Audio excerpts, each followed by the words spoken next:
Hello, everyone, and welcome back to another episode of the Cup Fringe Roundup, Part 2, 2026. My name is Jillian Robinson. I'm the Associate Artistic Producer here at Cup of Hemlock Theatre, and today I'm joined by Ryan Borochovitz, one of our co-artistic producers. Hello, Ryan. How are you? Hello, Jill. I'm doing all right. How are you? I'm doing well as well. I'm trying to stay hydrated and cool during this massive heat wave that is cooking the city of Toronto as we record this episode.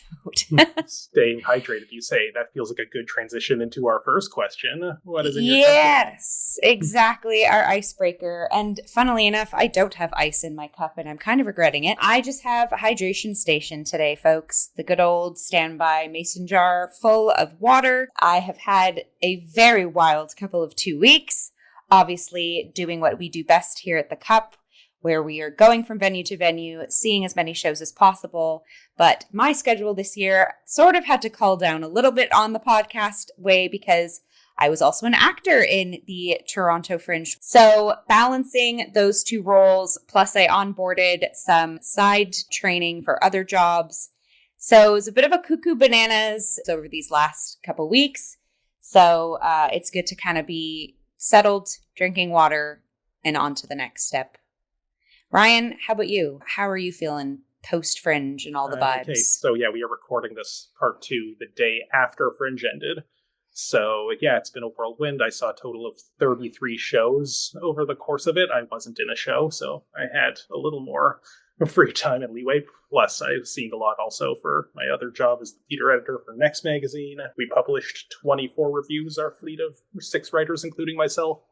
So yeah, it's been a lot, but I'm just happy to now have this time to talk about everything we saw. Because I knew we were doing this and that this was covering the comps for everything, I made it a little easier for myself this year, where I didn't commit to writing reviews on a specific number or even specific shows. I just I'll review everything for the Cup, and I will only write reviews for the things that inspire me to say something in particular.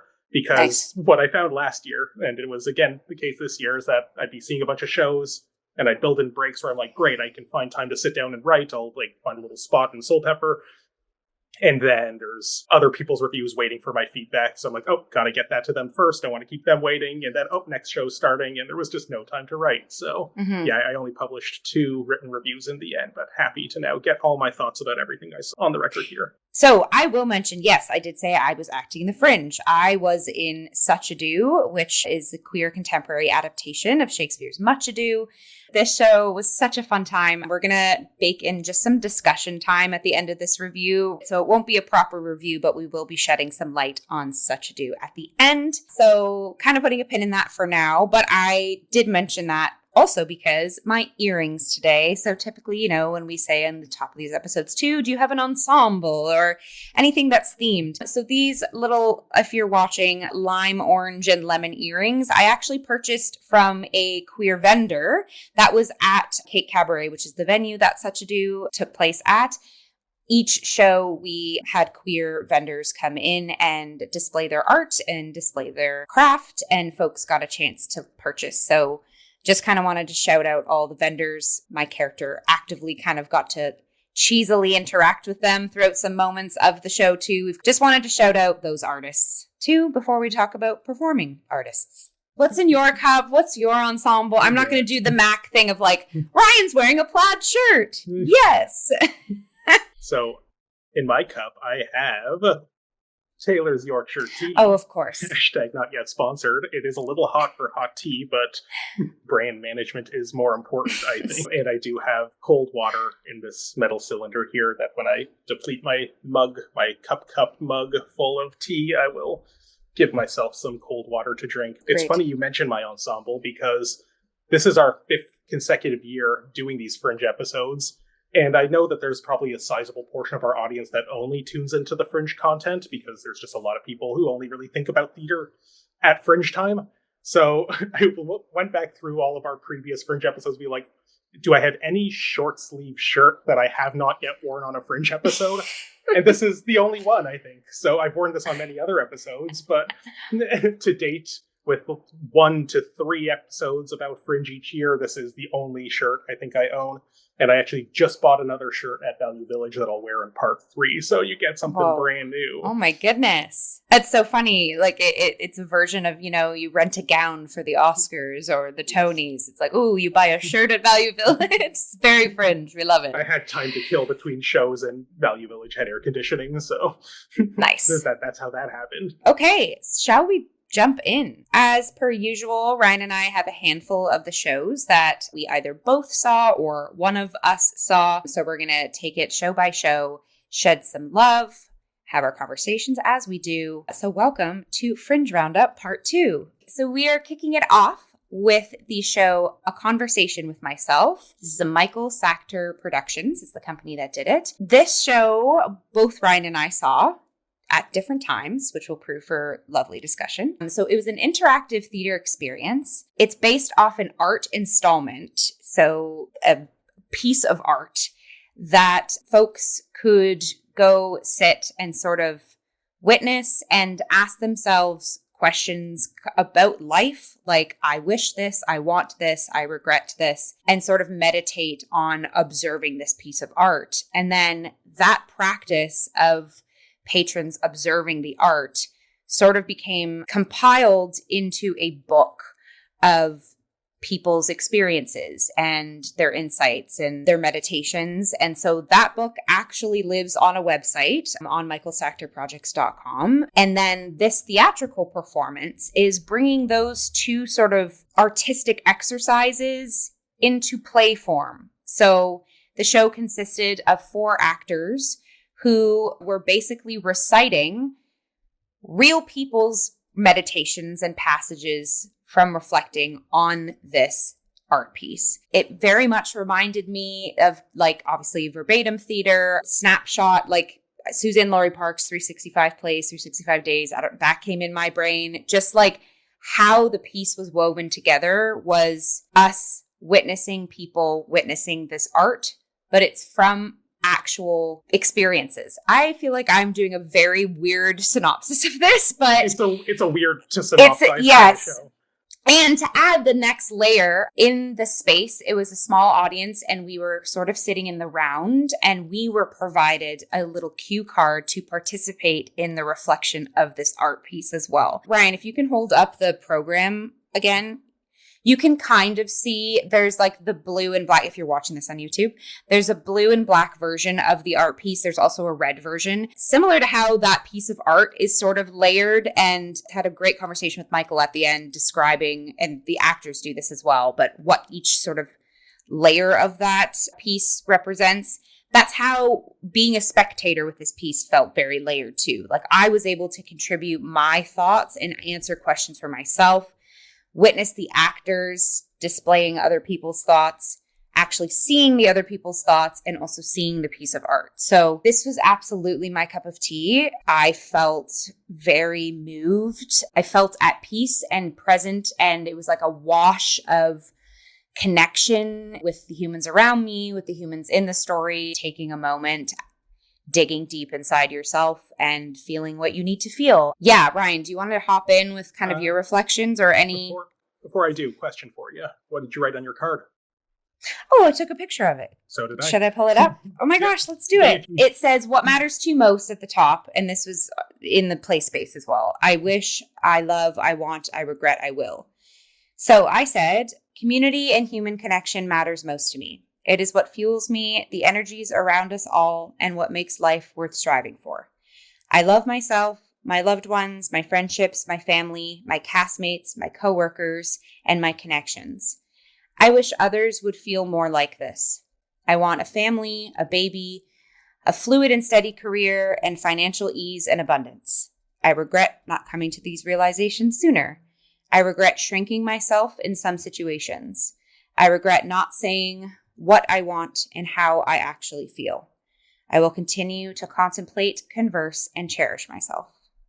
Thank So I wrote that the minute I sat down. I was like, I didn't get a chance to journal yet today, so I'm going to use this opportunity to journal. It was really lovely. They collected, I'll have you read yours in a second, Ryan, but they collected all of our cue cards, and then some of the actors read a selection of them to actually like weave them into the story. Again, how this story will just continuously add more people's reflections. And so that was really warm to hear an actor read that reflection back to me as part of the show. Did they read it in its entirety? Because yeah, I also had like a multifaceted one, and they only picked one part of it to read. I'm like, oh, okay. Yeah.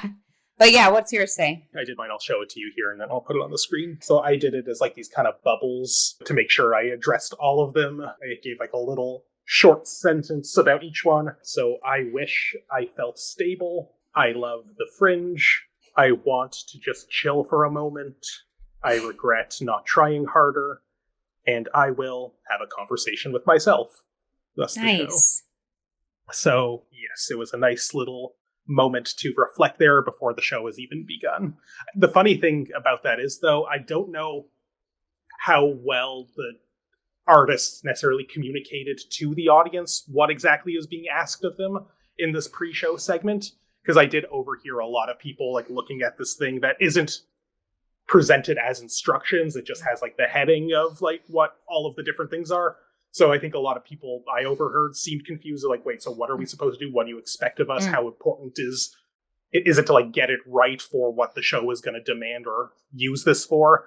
So I think there maybe could have been a more explicit prologue that's like, take time now. It also doesn't help that this is all things we fill out before the show proper begins. If people are like coming in late or at the last minute, they don't have a lot of time to write, and they just have to like come up with whatever, and also have to understand, okay, what exactly do I do with this? Do I answer all of them? Do I answer one? Are these even questions? They're kind of just presented as I statements. So that's perhaps, if they do another iteration of this, something that I would encourage them to make that a little clearer. There was a pre-show thing about like learning more about the installation. Did you take a look at that before the show started? Because I didn't get a chance to. I didn't get a chance to go into that nook, but it's on my list now that I am settled down and can have more conversations with myself, to go into the website and just kind of explore a little bit more post experience. But essentially what I loved is the piece of art in the blue, red, and black iterations were on panels in the play space. So you were constantly able to like take a moment to fixate yourself on the piece of art while just listening to the actors. I liked that they kept those pieces inside the space with us. So speaking of that, like I said, it was 4 actors. They were directed in a sense to sort of pretend they are people walking through this art gallery where this installation is on display. And the piece sort of takes on the shape of little vignettes and little micro scenes of like a couple or siblings, different types of humans coming across this piece and giving us a little scene of how it relates to them. We get to see a little bit of who that person is, and then it would just fluidly sort of segue to the next vignette or the next scene. So it is very like verbatim theater. You never really know what story you're going to hear next, or sort of what impression that the art has on each person. And I just want to take the time to appreciate the diversity of character and choice that all of the actors did. They're playing any age range, any experience, and sometimes they're changing on a dime and only like moving their scarf a certain way so that it like implies that there's someone different, or constantly sort of maneuvering their like base black costume. And I thought that was like a really fluid tack on what the piece kind of required of them to do in such a small space too. Yeah. I think you enjoyed this piece a little more than I did. I don't know. To me, I think this is a really interesting installation art piece that I don't necessarily feel, to my eye, translated very well into an actual theatrical experience. What's so interesting about the original installation piece and the part of the performance that replicates that, i.e. getting the card for yourself and actually having that conversation with yourself, is that something gets lost when they perform other people's, because then it's no longer the conversation with yourself. It's you're watching greatest hits of these observed conversations that we found from other people that we think are particularly profound, but they're not us. We're inhabiting their roles. And like, I don't know, it just, to me, it got a little tedious after a while to just watch over and over again the same thing.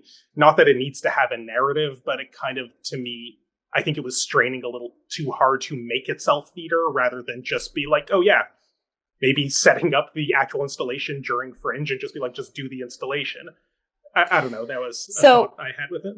Yeah, to piggyback off of that, and I spoke with Michael after the piece, and I was already kind of thinking this, and I was kind of like right place, right time. Michael affirmed this, and I was like, yes. I feel like this is a very good example. This show, and I say like kind of in quotations, is a good example of practically using art, literally visual art, performing art, to just create a meditative space for humans to communicate and humans to be in community, which I do think is important right now. So I found myself halfway through being like, oh, I don't think I'm really watching like capital T theater right now. And by that, I don't mean like in a bad way. I'm just saying the piece was proving itself to be something different for me. It was like, oh, this is just like a meditation of humans allowing themselves to stop, settle in, be in tune with themselves, hear other people's stories, hear other people tell other people's stories. It just was like storytelling.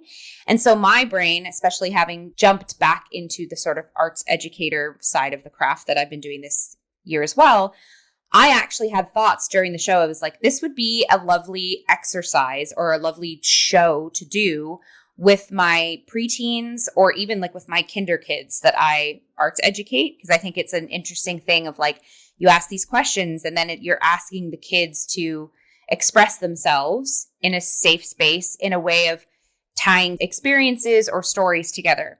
So I had that thought. And then so I spoke with Michael after the show, and Michael said exactly that. He's like, the next step of this, we would love to put this on like university campuses or high schools and allow the students to sort of like use this experience as a shell, but like use their findings, their questions, and their reflections to patch together like their school's version of a conversation with myself. And I was like, that's lovely, because then also you're sort of making it a bit more micro. Like you might have similar shared experiences if you only have like high school students being the dialogue part of a conversation with myself. Or in my opinion, I was like, doing this with my kindergartners would be really cute. Like, what does a group of 4-year-olds or 5-year-olds, when they ask the questions like, I regret, I wish, I want, from the budding of conversation Michael and I had, and I would love to converse with him more. This is sort of just the beginning of setting up a bit of a blueprint and have it be malleable so that like, hey, this can sort of be put into schools or put into programs, but allowing the people who are working on the show, they can write their own stories and they can kind of like take a page out of this experience. That makes sense. Can I ask a follow-up question about that then? Yeah. When you envision doing this with your students, mm-hmm. do you envision them performing a play version of it, or is it just that you would like to have them do the performance art exercise of reflecting on their wishes and regrets? No, I think I would do it twofold, especially working on a lot of like drama specific programming. I would have them journal, reflect, do the sort of cue card writing. That would be kind of like, I guess, in a mini devised introduction. Like, this is the content we're starting with. And then we'd patch them all together, and together we would make a story out of our own stories. And then we would perform that. Yeah. Part of maybe what I take issue with this show is that regardless of whether it's this cast of actors who we haven't even named yet, but regardless of whether or not it's them reciting verbatim passages from other people's responses, or if I understand what you're proposing to do with your students, having them take their own responses and craft that into a play. To me, the act of turning this into theater undercuts part of what is so powerful about the version of it that is just an art installation. And that is the conversation with myself, the introspection, the fact that you're not doing this for anyone else's benefit, that you're just taking time to think about and pause and reflect and write it like it's a private journal. And then you can share that with other people. But I think by performing it as theater, it becomes performed. It becomes no longer a conversation with yourself. It's something you are reciting for other people, or other people are reciting for other people. But it loses that interiority, that authenticity that I think makes this intriguing to me as a piece of installation art, and something that I was definitely intrigued by when I did take the moment to reflect on how I would answer these questions.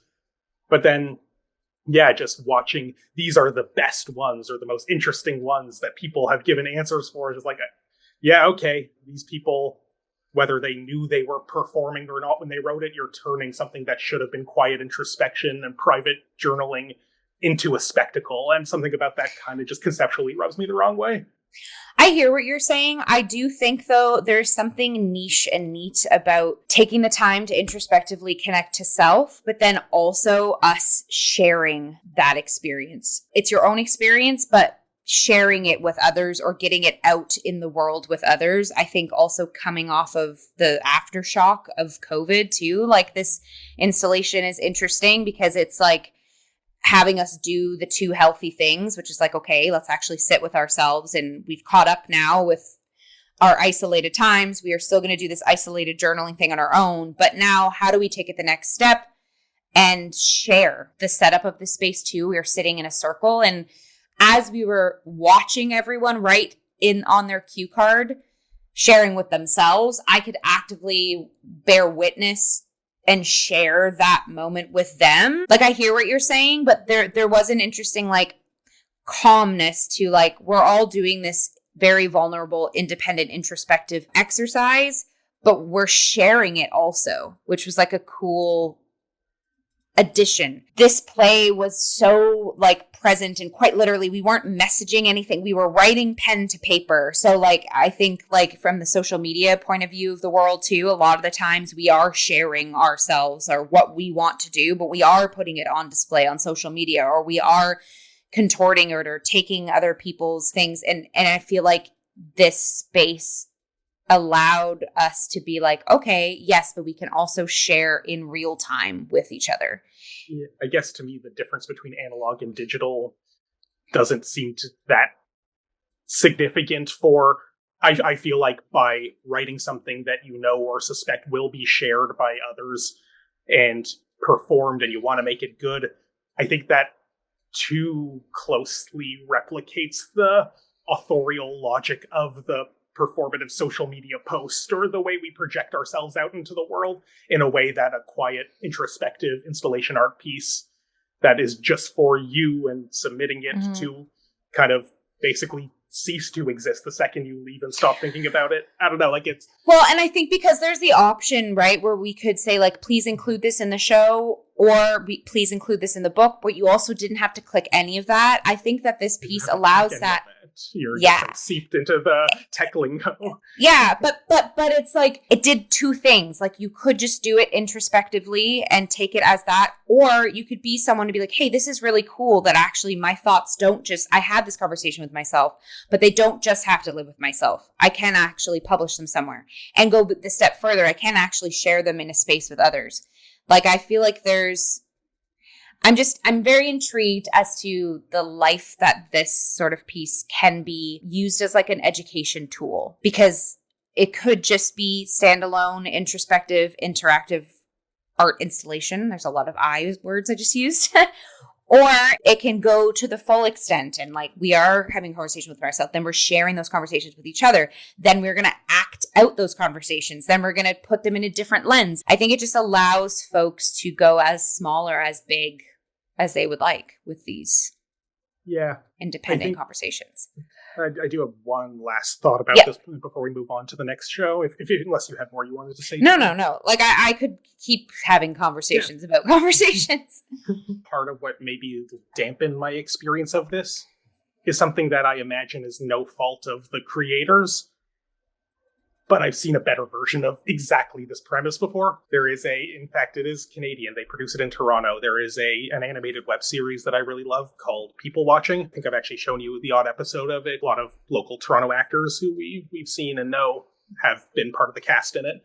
And the very second episode of this series is called Why Non-Religious Confessionals Should Be a Thing. This episode came out in February of 2017, and looking on the website, the first installation presentation of Conversations with Myself was 1 year later in 2018.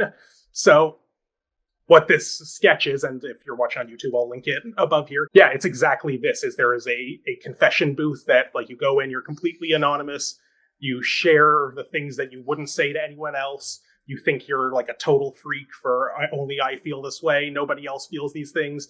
And on the other side of the wall, there's people typing sort of like lab reports based on this, and you're not really sure what they're doing, but they can't tell who you are. They don't know who you are.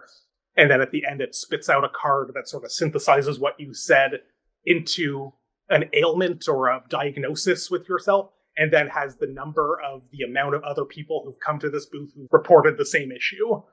So what it is that, like, you think you're such a freak, only I feel this way, I'm so weird, I could never say this to anyone. But by doing this exercise, you realize you are so not alone. Everybody feels this way. Don't you feel better for knowing that? And everybody feels better leaving the booth with that knowledge. And that's just like such a beautiful, well-made sketch that is exactly the same premise of the installation art version of this. The fact that it is a scripted web series sketch means that they can actually calibrate like really good and interesting answers. Maybe it loses something of the authenticity of knowing these are real people's answers, but it's just really well done. So while I do think, if I can kind of end with a little bit of a compliment here, is that the title of that sketch is Why Non-Religious Confessionals Should Be a Thing, because in the space of this animated internet short, they have imagined it. It's not really a thing. So something like the original art installation version of A Conversation Myself could be seen as actually realizing the thing that was just imagined for the sake of this, that it is something like a non-religious confessional. And there even is a line near the end of the show about, I feel better knowing that I'm not alone. So, which is exactly the thesis that we take away at the end of that sketch. I just feel like the part of this that I do like the installation more so than I like the performance loses points for originality when I've seen another version of this that I like a lot, but precedes the earliest iteration of this piece by 1 year. That's my 2 cents on the matter.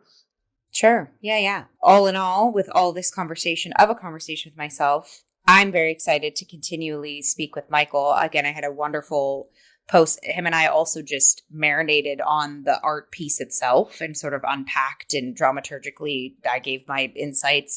Some of his were different. Some of his were the same. So yeah, would love to continually have a conversation with Michael down the way.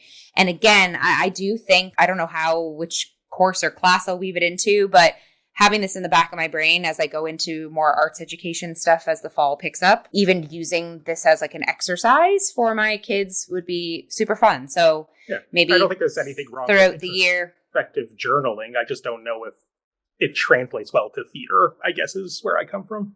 Sure, yeah. But maybe down the way throughout the year, if I end up sort of using this as an example and doing it with my kinders, I'll share on an episode sort of my feedback on how that all goes too, which would be super fun. Okay, the next show that we are going to chat about is a show that Ryan saw. It is Imagined Love, and TNC Productions is the company there. Ryan, take it away. Okay. Before getting into this one, there's a bit of a disclaimer that this production opted to not receive reviews during the run of Fringe. They were giving no press comps. You wouldn't be able to book it on your press pass, and they just didn't want reviews. They didn't specify why they felt that way. In our format here on the Cup, we reach out to all the artists of the shows we want to see before we book our tickets, because we know that this coverage comes out after the fact, that not everybody wants to forego comps in exchange for this type of coverage. And because I knew one of the producers of this show, I had already reached out to him before I saw this notice that they weren't interested in being reviewed. And sure enough, he wrote back to me and be like, oh, well, if the review is coming out after, that's totally fine. So I'm like, oh, okay, great. That is why for those being like, hey, should you be reviewing this? Don't worry, we got permission. So Imagined Love. I was interested in seeing this for a few reasons, but one of them was that I wrote a piece about this, like a Fringe preview piece for my column in Next, but there was a lot of shows about AI this year. It kind of makes sense that it's 2026. AI has been a thing in the culture for long enough now that people have written their first drafts of plays about it, and a lot of artsy people have a lot of thoughts about what this means for human connection, creativity, art making, etc., you name it, the list goes on. So the description of this show indicated that a woman who has gone through heartbreak seeks some kind of solace from her AI chatbot. And as you know, I'm a big fan of the 2013 oddly prophetic movie Her by Spike Jonze, starring Joaquin Phoenix and Scarlett Johansson. So I'm like, okay, this kind of sounds like Her, which I think is like a great movie that has only become more prescient now that we actually do have AI chatbots that you can have conversations and relationships with. So I'm like, okay, yeah, I'll see this show. Sounds a bit like Black Mirror, sounds a bit like Her. I like one of the producers in it, Colin Doyle, who I've worked with before. So I'm like, yeah, let's check this out. Colin. This piece is written by Tamara Almeida, who plays the main character. Colin plays her AI chatbot personal assistant, Clayton. So for most of the play, he is seated on the side with like a laptop on his lap, speaking directly into a microphone, and he is just the disembodied voice of Clayton, her AI assistant. And she's going through what otherwise feels a bit like a solo show, where she's telling us this story about how, as an actor, I assume the story is quasi-autobiographical, but because the character was given a different proper name from the performer, I'm not going to treat it as if it is her actual story, because I'm sure license has been taken, and these AI chatbots maybe don't quite exist with the level of sophistication that this play implies. So the main character is an actor who was in a TV show and fell very hard for her co-star in this TV show. And they have a quick whirlwind torrid affair, and she's like, this is it, this is the one. And then after they wrap production, it seems like he's ghosting her. She's hopeful for a while until it realizes that, okay, this isn't happening, and then she finds out that he's engaged, and it's all downhill from there. So this is the setup. It is really interestingly written, really interestingly performed. It does have that kind of solo show energy, despite there being another body on stage. It has a real sort of like a lot of what I would call like actor inside baseball type things of the way the life of the actor is sort of demonstrated here. What kind of threw me for a loop for it was that this doesn't actually wind up becoming what I thought it was, which is the ripoff of Her for the age of actual AI, because she never actually does wind up having a romantic relationship with Clayton. He's there for her, and it's about how, as she becomes more and more isolated and depressed and alienating herself from all of her friends and her human social circle, she relies on him more and more. And because he's programmed to please her, he's trying as hard as anything without actual human agency can try to give her exactly what she needs. It kind of keeps feeling like it's gonna go in that direction, and then sort of doesn't. It ends, on one hand, feels like a bit of an anticlimactic note of her deciding that, okay, this is maybe starting to get a little uncomfortable and weird. I need to snap out of it and get back to my human relationships, which narratively feels like an anticlimax, but like morally is just like the very correct direction that this should go in, which kind of, I had like a moment of like, oh yeah, that's how this story should end. That's good. I don't know why I wanted it to go in the other direction, because narratively that sounds weirder and more interesting, but like, oh yeah, this is just like a good, healthy healing journey kind of thing. And there's this really interesting use of very gentle audience participation throughout it, where throughout the quasi-monologue that is the majority of the performance, she constantly steps forward to the audience and says, by show of hands, and asks some sort of question that's relevant to where she is at this stage in her journey. So I think the first one was like, by show of hands, who's fallen harder for someone than they've fallen for you? Most people would raise their hands, yeah. My arm would get sore in this show. So there's like a lot of those types of questions throughout, and they kind of created the scaffolding for the tent poles of what the show is, that it hangs its little tent fabric on. I don't know, bad metaphor. But I see like there's this really fascinating dichotomy between the machine that's trying to simulate humanity and actual relatable human connection and humanity that is being embodied by our main character, and how this is the journey of when you deal with one of like the most painfully human things you can, heartbreak, what a classic tale as old as time kind of thing. There is this desire to suppress the humanity, to go towards the other thing, to find solace in the things that can't hurt us because they're programmed to give us everything we want, only to realize that no, that's not what I should be doing right now. And one of the like really sweet moments in this is that when she starts getting her life together, and interestingly enough, Clayton actually helps her get her life together. He sort of like sets up the kind of things like, this is what you need to do, that it doesn't wind up going in that romantic relationship, but he is trying to help and there to help. But like, he arranges for a cleaning lady to come clean her very depressed person's apartment. She hands like a feather duster to someone in the audience to be like, oh, thank goodness you're here, come on in. And then so then that person has to like go up and, okay, I guess I'm the cleaning lady and I'm dusting. And so there's this whole sequence where just, dusting the stage. This is in Sweet Action Theater, so it's like a small stage. There's not a lot that needs to get dusted, and there weren't that many props on the stage. But then after this is done, she says to the cleaning lady, oh, before you go, can I have a hug? And they just, at least in my performance, the cleaning lady accepted, and they had a nice little hug. And like, it's quite affecting. Like, I didn't like really get like hit hard with it, but like there were people like actually like crying in this moment. That's just like such a simple little thing that, like, I sort of applaud this show. That's like really like well done and solid through and through, for just like kind of having modest ambitions and not pushing the envelope for, okay, how can we make the most interesting, most topical, most out there show about AI you're likely to see at this or any Fringe. It turned out to just be a really sweet human story about somebody in the 21st century with 21st century technology dealing with something that is truly timeless and yet changed by virtue of what we have at our disposal these days. Nice. Oh my gosh, I wish I saw it now. I feel like there would be a lot of, I don't want to say like a lot of resonance, but I think more often than not, like those of us probably down the way have asked AI something as like even from like a journaling perspective. Okay, sure. But like, even if it's just like, hey, I'm feeling this way, or like, get me out of this funk, or give me a list of things to get me out of this funk or whatever. I know I've at least done that like once or twice. I try to stay off of AI as much as possible, but it's interesting. Like, how if you're snapshotting yourself with AI to help you get out of a rut, I think like that's an interesting kind of usage of it. But then I think, there's probably a lot of people who have spiraled out on that process too. And something else that I'll even say about that in relation to the show is that there's an interesting ambivalence towards AI in this show, that you could expect a version of this premise that fearmongers about like, this is the most horrible thing that's going to doom us all to a future of inhuman isolation.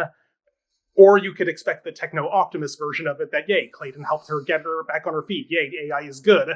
And it kind of just strikes this interesting middle ground where it's both and neither. There's one really interesting line. It was the funniest line of the whole show where, okay, there's one moment in the middle where, especially when it looks like it's about to go romantic, where Clayton takes on a human form, or a corporeal form, and then Colin stands up from the chair, and he's like there in her apartment. It's like, who are you? It's me, I'm Clayton. And the funniest line of the whole show is she's like, oh, okay, can I get you like a glass of water? And he said, I've had plenty. Yeah, I love that. Like, great, funny line that kind of does reveal that, like, okay, they're not oblivious to the harm that these machines create, that what they're doing to the environment.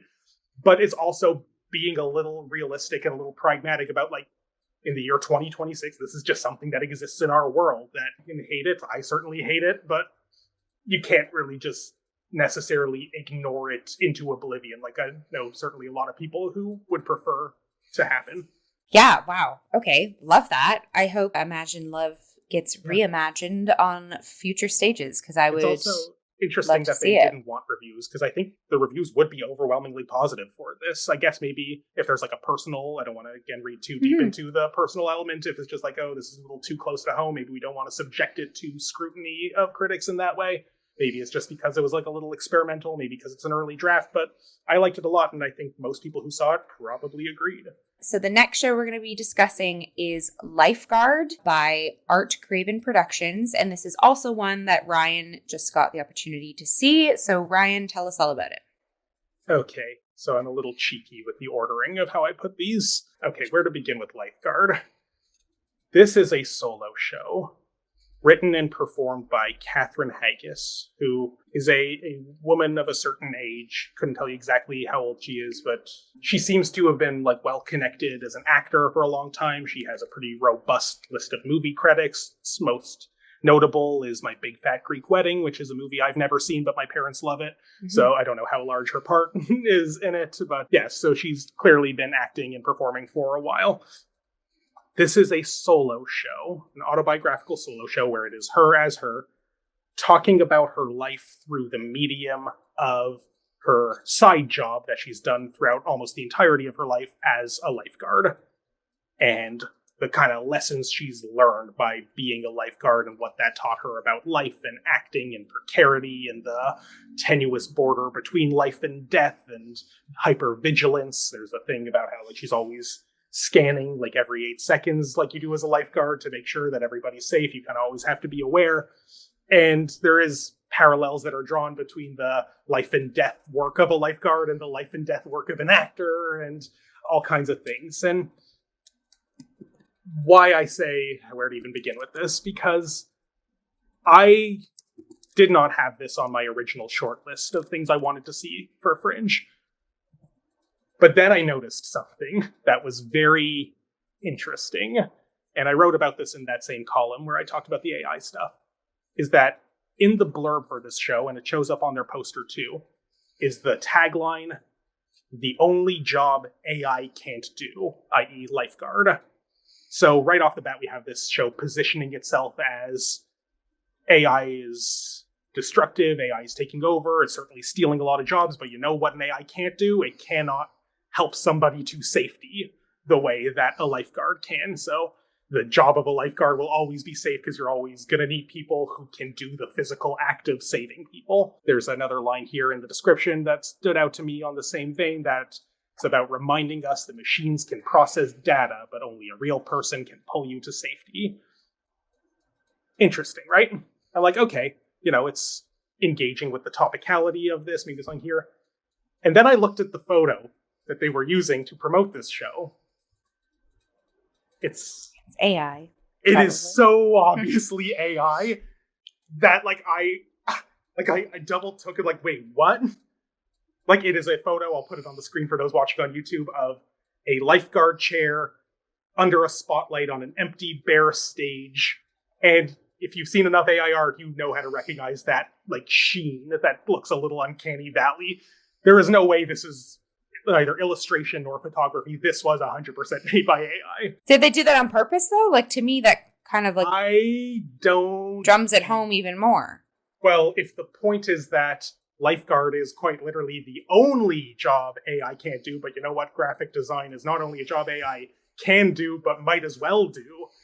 Mm-hmm.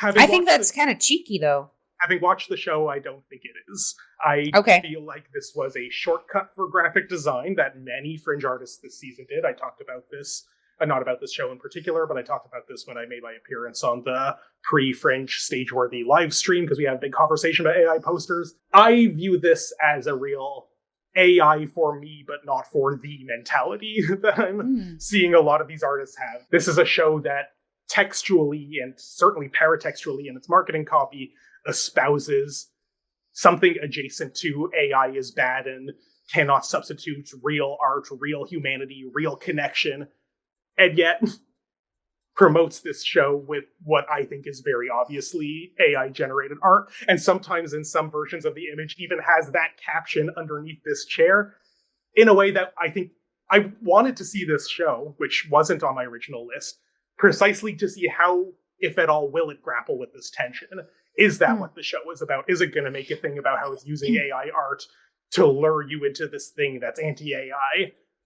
But the show does not mention that at all. In fact, the extent to which AI is mentioned in the show, period, is so minimal that I'm pretty sure that a full finished draft of this play existed until now later, close to the finish line of Fringe draft, added a few AI things in there in order to grasp at topicality. It does not feel foundational to what this show is at all, but it's a big buzzword this year, and I guess she thought that's something that perhaps sincerely thought that that's an interesting resonance that this show could be about. Oh, this is a show about humanity and human connection and what humans can do with their physical form and their souls. But then, I don't know, it's weird. So what was the show about? The show was basically just about, hey, I'm an actor, but I'm also a lifeguard. I'm going to tell you my life stories. A lot of them are very heartfelt. We learn about a lot of the people who over the course of her life has died and how that's changed the way she views life and death, work she does as a lifeguard, the work she does as an actor. It's fine. It is a perfectly fine solo show you would write immediately after reading a book on how to write an autobiographical solo show. It is very, in my opinion, by the book, very standard, has its moments. I was very, I don't want to say bored, because that's not quite accurate and perhaps too dismissive, but I was like, yeah, this is a Fringe show. This is an autobiographical solo show like you've seen a million times during Fringe. The lifeguard angle gives it a little bit of interesting texture that maybe you've never seen before, or maybe casts new light on it. Like, there's a lot of what I would call sort of like cliche or overwrought lines throughout it, ideas, things that like clearly she thinks are mind-blowing, that I'm like, okay, sure. I feel like it's mean to quote any specifically, so I'll just leave it at that. But I wanted to see this show to see if it would grapple with that tension, and the extent to which it even engaged with the concept of AI at all felt like an afterthought, just like this poster feels like an afterthought. I think this is, to me, just a pretty textbook example of I'll make theater about the buzzy buzzword, or I'll use the buzzy buzzword to lure people to the thing that otherwise sounds a little bland, and indeed, in my opinion, turned out to be fine, but a little bland. I'll also point out that this is directed, and I think co-created and directed, with Tracy Aaron Smith and Judith Thompson. I was just about to say Judith Thompson's the dramaturg, so I'm curious. As a dramaturg, so I'm not really sure to what capacity she was involved. This is more so something I've noticed with like younger playwrights who like take a playwriting class with like David Yee at U of T and then credit David Yee as a dramaturg on their show. And Judith Thompson, I know, teaches at University of Guelph. I don't know if this playwright attended Guelph or audited a class at Guelph. Maybe she sent her a draft. Maybe they're like friends, and the extent to which Judith Thompson is involved may or may not be the case. I don't want to lean too hard into that because I quite frankly don't know. It didn't necessarily feel Thompson-esque, if that's something that seeing her name on these credits would lure people to, oh, I want to see this. I like Judith Thompson's work. There's a grit to it, a darkness to it that we can maybe associate with Thompson's body of work, but overall, this is the fringiest, earnest, but kind of forgettable autobiographical solo show you can come across. I'm sorry, Lifeguard, but the thing that provoked my interest in it made me hopeful that there was an interesting argument at the core of that at the end just came across as like, okay, not only is it lazy shortcut for graphic design, that, to be clear, and I said this on the Stageworthy thing too, I, unlike many other people, I did not boycott shows for using AI. Obviously, I saw this show, like in their marketing. I know a lot of people are very hardline on that. I think it's like ugly, and I hate what it does to the environment. And I would like to think that artistic people would put more creative thought into how they're promoting their show than just typing something into a chatbot and having it spit out whatever very glossy thing that comes out the other end. So while I don't have that hardline stance, and I in many ways give a lot of grace to artists who don't have the budget to hire a graphic designer, who maybe have a long history of well-meaning artists exploiting the generosity of their graphic designer friends for very little to no money, I understand the temptation to use AI, but in a play like this that puts it very ironically in the marketing copy, I would have liked to see a more thoughtful engagement with it. Fair. Okay, pivoting to our next show. This is a show that both Ryan and I got the opportunity to see. This is Springtime by Audra Theatre Collective. Ryan, do you want to give us a little bit of a summary, and then we could share our thoughts? Okay, so Springtime is written by Katie Lawrence, who is one of the two-hander actors in this piece. The other one is Kendra Cordick, and it is directed by Shaylin Pierre Dixon. This is an interesting premise of two young women who are trapped in a box. And I say trapped, but they are there purposefully and deliberately. We are informed very early on that they are, quote unquote, enemies of the state. They never quite elaborate on what that means or what it refers to or what backstory that's hinting at. But they are enemies of the state who are being pursued or are on the run. And their fathers have paid a farmer who never gets a name to hide them, very Anne Frank-esque, in this wooden box that he has buried underneath his barn. That is our setup.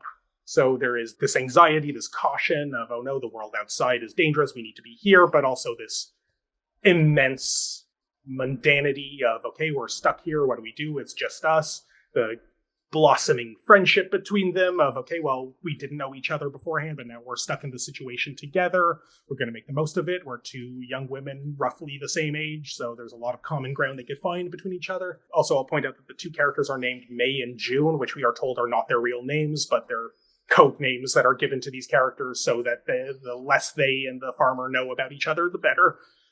But then fissures in this relationship arise when one of them, May, the character who's played by the playwright Katie Lawrence, begins spending more and more time above the surface when the coast is clear, and she's spending a lot of time hanging out with the man, as he's called, the farmer.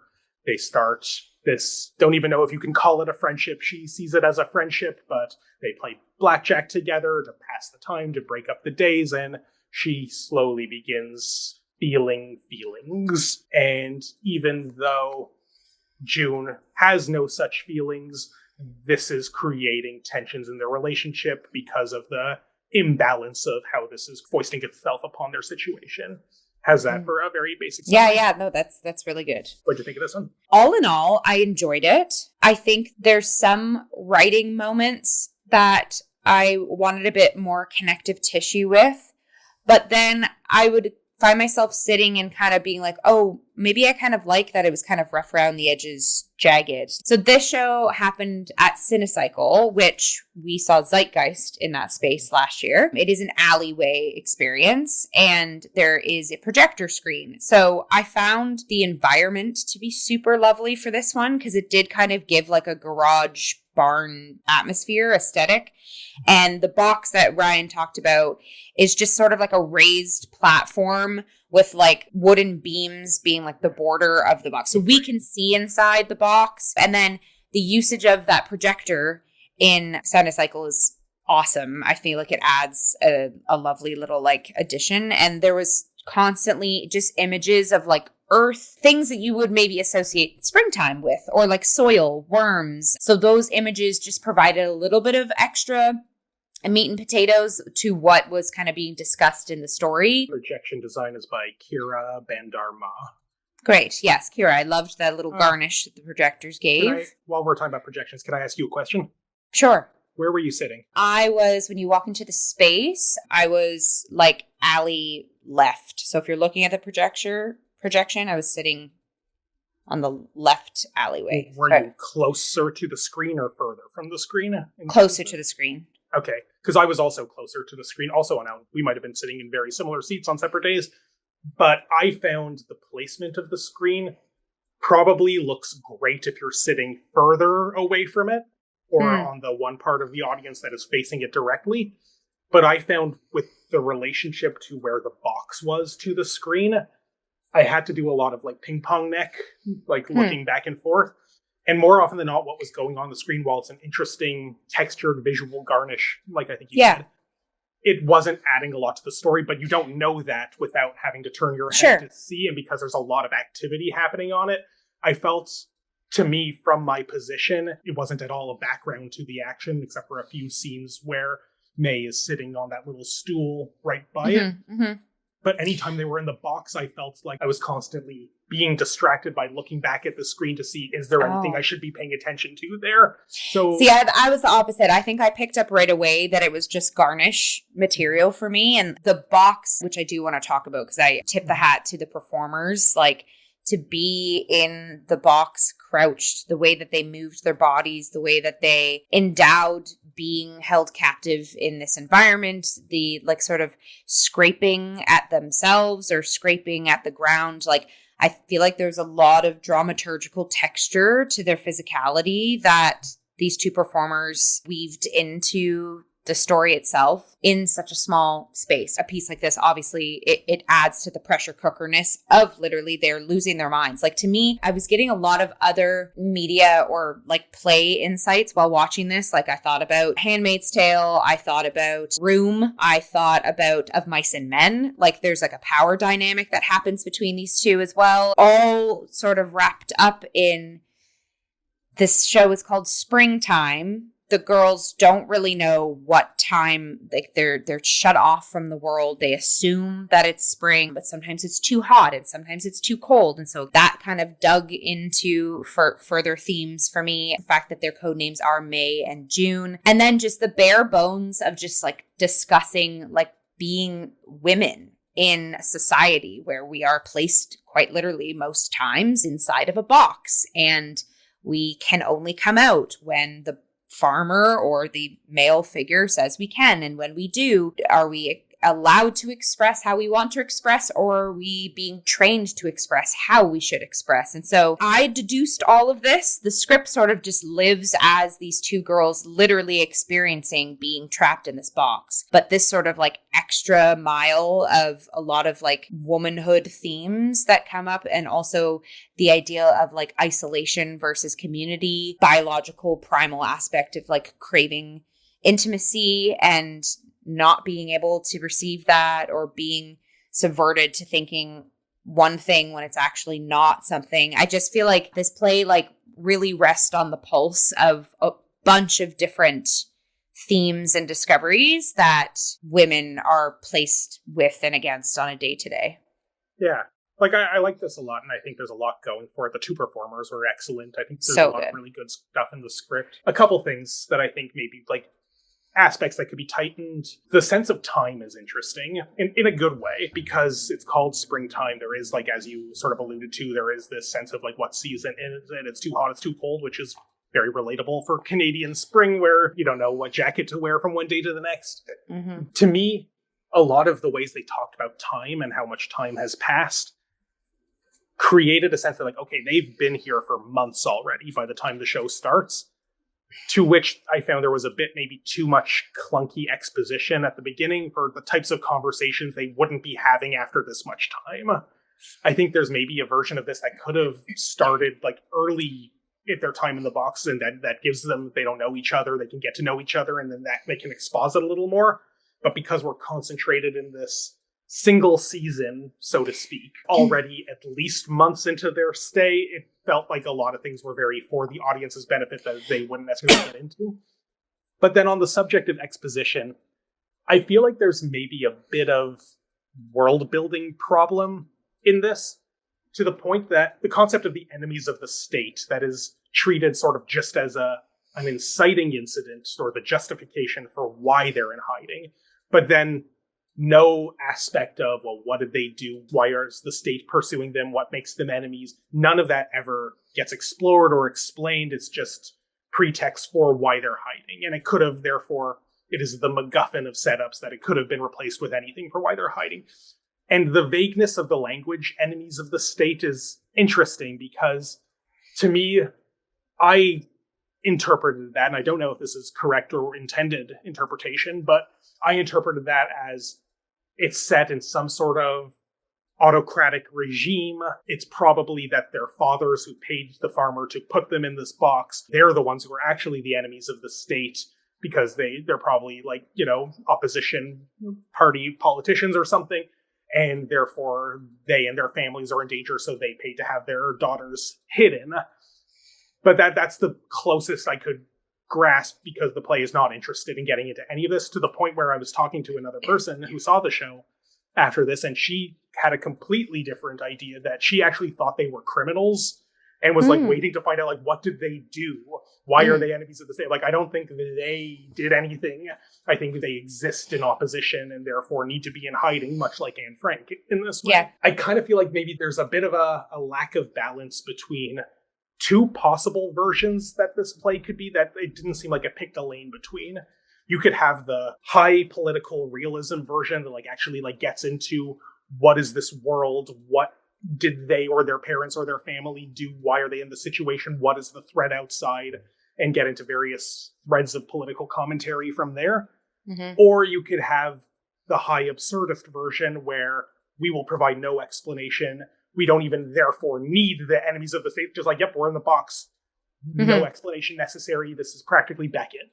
Yeah, I was going to say it's Beckety, yeah. But it didn't feel Beckety enough, because given the concrete justification that they refused to explain, whereas someone like Beckett or Ionesco or Jean Genet would just plop characters in here without any need for even that much of a faux explanation. I think there was gestures towards world building that were either needed to be fleshed out more or needed to be jettisoned entirely. If I can add to that too, I do think this piece deserves life and massaging and stretching out more. And it is going to the Hamilton Fringe, which is probably actually running when this episode comes out. But even beyond a Fringe lens, I think if they extend the time of this a little bit more to sort of attend to all the things you've brought up, Ryan, but also what I'm about to say, which sat with me from a pace lens, the sort of status switch or independent realization of switch in the characters happened a bit too fast for me. Right off the top, May is kind of like the alpha of the pair, and June is sort of grasping and wanting. And again, this is where I kind of got a little bit of mice and men vibes here. And naturally, you would do this even in isolation, you would evolve. So they both their characters kind of started to evolve. Like you saw June sort of get braver or sort of be a little bit more of the aggressor. You saw May get a bit softer, especially as she started to venture out and play blackjack with the farmer and come back. There was a lovely sort of dip into their own feminine and masculine selves, like as every human does and explores and evolves through and with. And I think it's just because like the time constraint too of this piece, like it happened a bit too quick for me, where I kind of wanted to see, and if it needs to happen as sort of like Hare turn as it did, a little bit of that like bubbling of that switch sooner. So maybe allowing there to be a little bit more soft inklings to May off the top or aggressive inklings to June off the top, which I think we do get a little bit through their quirks, but both of them kind of switch so fast that it was a tiny bit jarring alongside the points you're making up, Ryan, of I tried to have my brain stay in absurdist land because it was just easier to sort of make a meal out of what I was watching versus trying to like factually think story-wise. Like, yeah. To add to that, like, and I agree with what you're saying about the different ways of the character pivots in this. I feel like this is an absurdist play premise without an absurdist play dramaturgy. And that is sort of why I don't really feel like it leans that direction at all. Like the dialogue is pretty grounded realism. Their costumes, like they're wearing like very contemporary, like Red Hot Chili Peppers t-shirt like this, in terms of like trying to do like even the opposite end of that world building of like this exists in like a Handmaid's Tale, Hunger Games future. There wasn't any aesthetic gesture towards that, nor was there an aesthetic gesture towards the we are people in box, no explanation needed absurdist angle. Mm-hmm. So, like, again, this is what I mean by it doesn't really pick a lane. I wouldn't say that there's anything about the writing that feels like theater of the absurd other than stemming from a premise that feels like it could be well written as a theater of the absurd play. I think this is such a lovely launch pad. This piece is in that place, and I'm extremely captivated by the performances and the exchange of ferocity and love and bravery. So I would love to see the legs of this stretch and go beyond. I definitely would tune into this one again for sure. Yeah, agreed. Okay, let's tune into our next show. So we are going to talk about, Ryan is going to talk about Neuro-DIVE, and this is with Squirrel Suit Productions. So Ryan, let us know about it. I really like this one. So the next three shows we're going to talk about are all ones I saw that were kiddie shows or younger audience shows. Only these first two of them were actually part of the Kids Fest that was programmed in Young People's Theater, but the third one, while it was at Soulpepper, definitely felt like it was for a youth audience. So, Neuro-DIVE. I think of all the kiddie shows I saw, this was my favorite. It felt like the kind of show I wish I had seen when I was a kid. Nice. Okay, I'm going to describe it in a way that you will very quickly identify what its primary pop culture influence is. It's a solo show. Our performer is Carlin Ramey. Ramey, apologies if we're mispronouncing all of the names in this. They're a solo performer, and they're dressed in this funny blue suit that, like, covers their head. They have, like, these little, like, blushy cheek things, and they're wearing these overalls, and they have a big rainbow parachute that sometimes gets worn as a cape, sometimes used as a blankie, sometimes used as a parachute. And their character is Dina the dopamine receptor. And so this is a neurotransmitter that exists inside your brain. Well, they actually never specify that as your second person use brain, but they refer to their person's brain. So this is someone who is responsible for making you feel the things you feel, the big feelies as it gets referred to in the show, and is exploring the fraught terrain of human emotions in a journey through the frontal lobe. We learn that their person is going through some sort of thing that is getting a little too overwhelming, and we need to find the reset button in order to help them reset back to normal. So through an acetate projection screen that does like little sort of like puppet cutouts and things along the adventure, we see this very Candyland looking map of the frontal lobe of the brain that I wrote down here. What some of the things on this map are. You have to cross the dopamine river all the way to the sensory forest, to the temporal lobe, then to the memory castle, to the occipital lobe. And yeah, so it looks very like a Candyland map. And we need to go on this adventure and experience various brain activities along the way. There is a scene where they confront Amy the amygdala, who is a big sort of scary presence who reminds you of all the worst things you've ever done and makes you feel terrible about yourself. So, the name has to be Amy. I love that. Yes. Yeah. So what pop culture reference point does this call to mind for you? Inside Out. It is Inside Out. It is 100% Inside Out. They even say that in the marketing. They're not hiding the fact that this is a solo Inside Out, basically. But they talk about the control panel, actually, in this, that moves the skeleton around, and technically the muscles, they say, but the skeleton is more fun. But this is, basically solo version of Inside Out instead of a whole menagerie of different complex emotions with their own emotions and personalities. We have the one dopamine receptor going on this journey to help their person.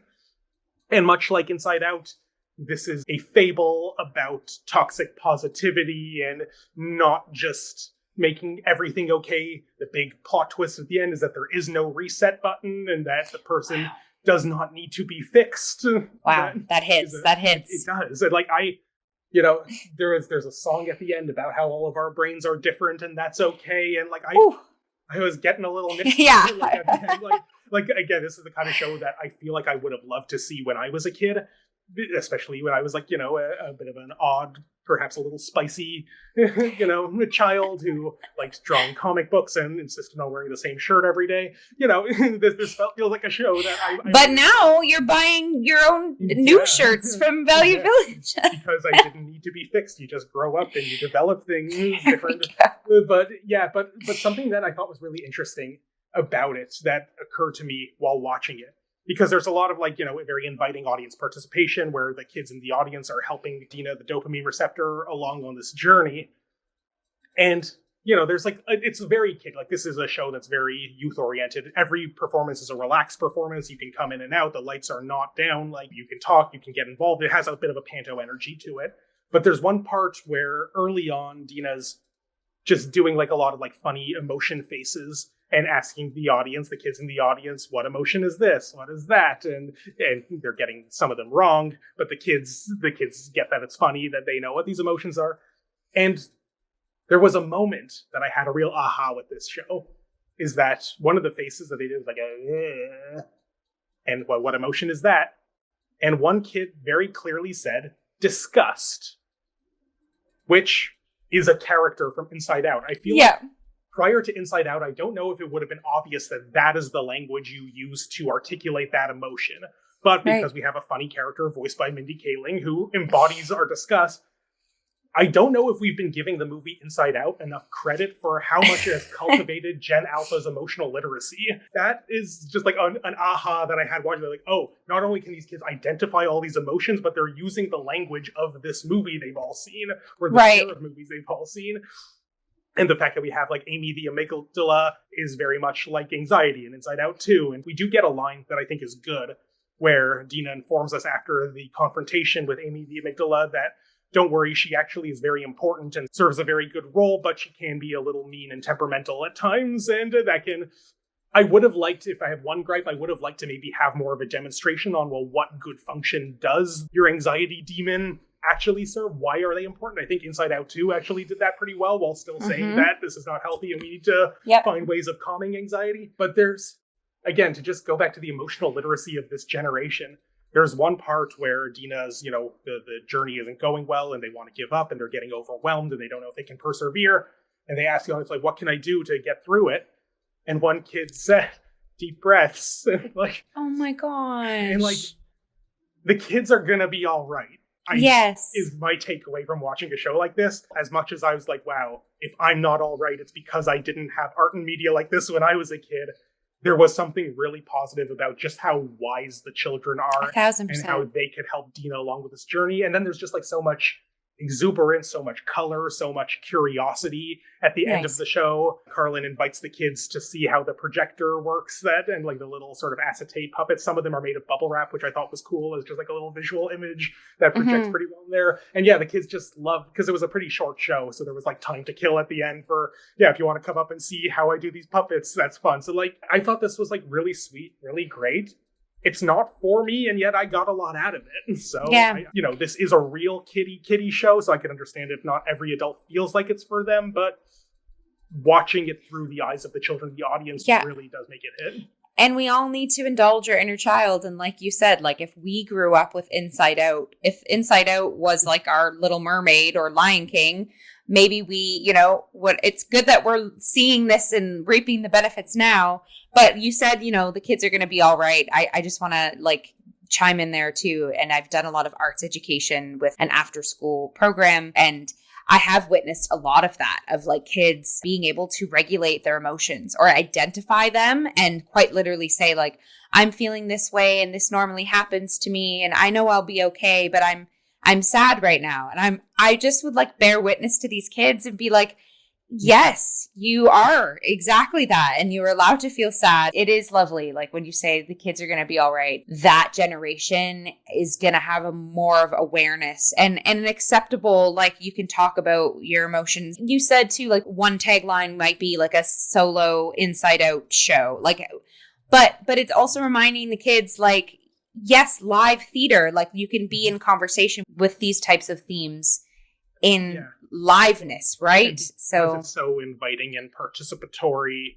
I think I don't ding it for its similarities to Inside Out, because I feel like what this show does really well is it says, basically, you've all seen Inside Out. If you don't worry, you're not behind on the lesson here. But if you've seen that movie, you have a whole toolkit of like ways of understanding your emotions. Let's put them to practice. Here's an Inside Out-like adventure that Dina, the dopamine receptor, is going on. What have you learned? How can you help? Yeah, that is theater magic to the max, because automatically you are instilling in the child, who has probably seen Inside Out, confidence and agency, because they're like, hey, I know this. You're giving them an atmosphere where they can run the show, or like they understand what's going on. So that's cooking underneath them exploring. And wow, I'm so sad I miss Neuro-DIVE, and I would love to dive into a future iteration. Great. Our next show, as Ryan said, in this sort of triple kitty-esque shows, this is Gerry's Imaginarium, and the company is Neighborhood Follies. So Ryan, tell us all about Gerry's Imaginarium. So I will say what the show is about in a second, but part of what was so interesting about this one for me is just like there was a lot of unreplicable theater magic moments in this that are kind of like both in and outside of what the show itself is. First off, I will say, we have a character playing guitar during like the pre-show segment at the beginning. Matthew, Zacharias played them. They're Theo from the troupe of musicians, the Troubadours, that I'll talk about in a moment. But so Zach is playing guitar on stage, acoustic guitar, just gently.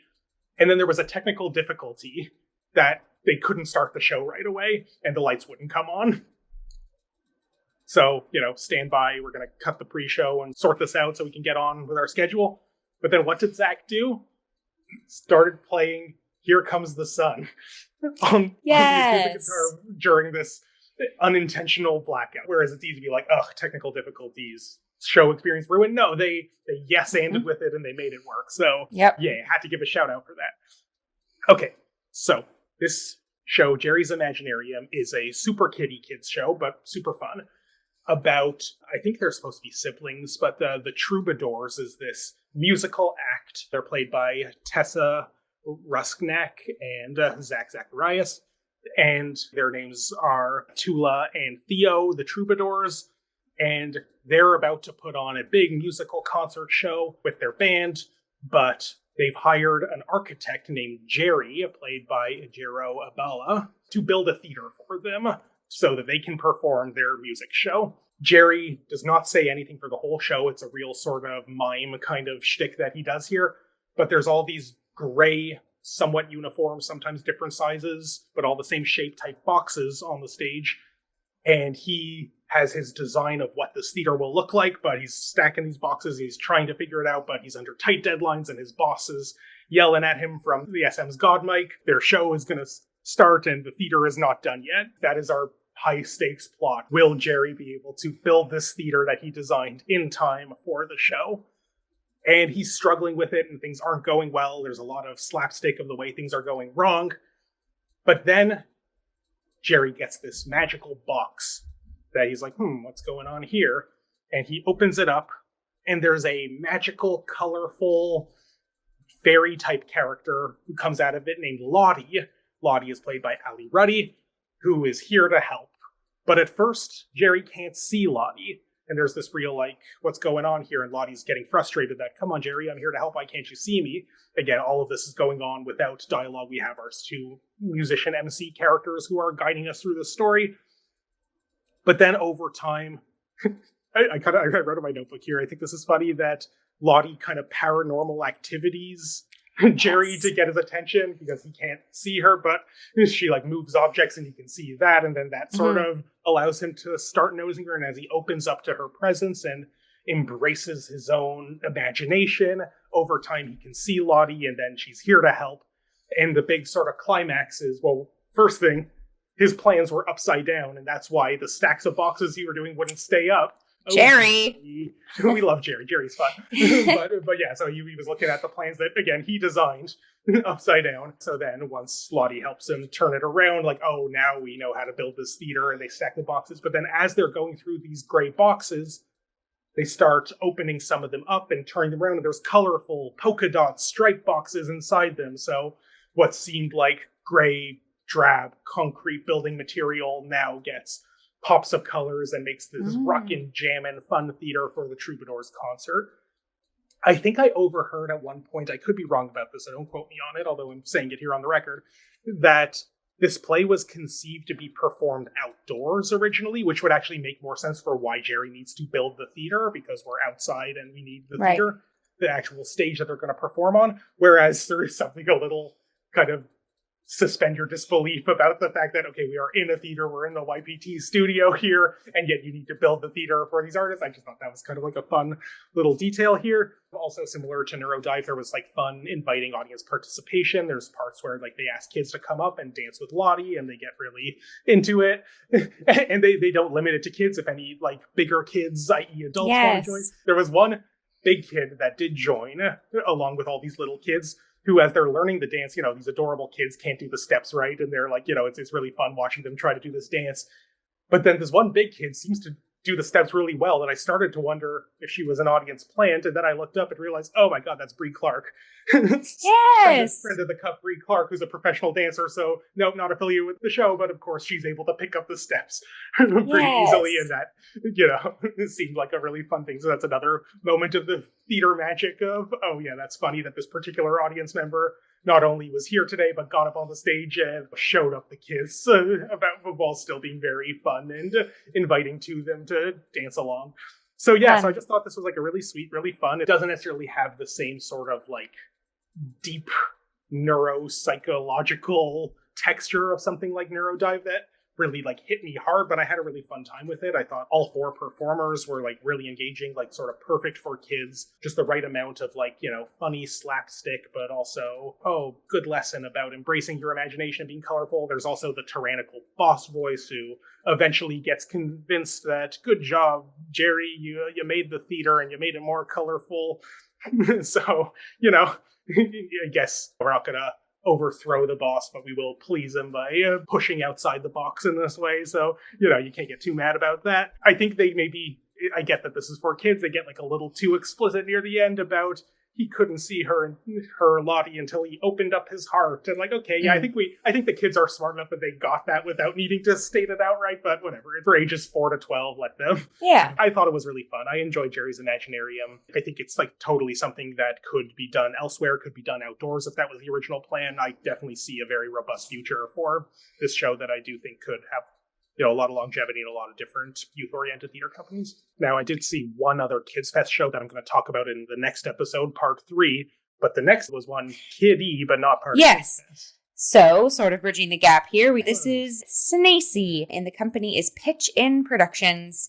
Ryan, you got a chance to see this. Tell us about Snacey. Yeah. So Snacey was a show that was in Fringe a few years ago. And to my recollection, if somebody knows better, please correct me, but I believe it was originally a solo show in its previous iteration that has now been expanded into a full cast musical with all kinds of other people and characters. I didn't get to see it a few years ago, so I don't know what iteration or what form that would have taken, if it's the one performer doing all the characters, or if there was just less characters in it. But this is Snacey. Snacey is written and directed by Priscilla Gonzalez. The composer, because it is a musical, is Ira Salo. It's a musical about a snake, a child snake, who has a hard time making friends because everyone in her school, all of the other animals, think that she is a dangerous predator and therefore mean and evil, so they don't want to come to her birthday party.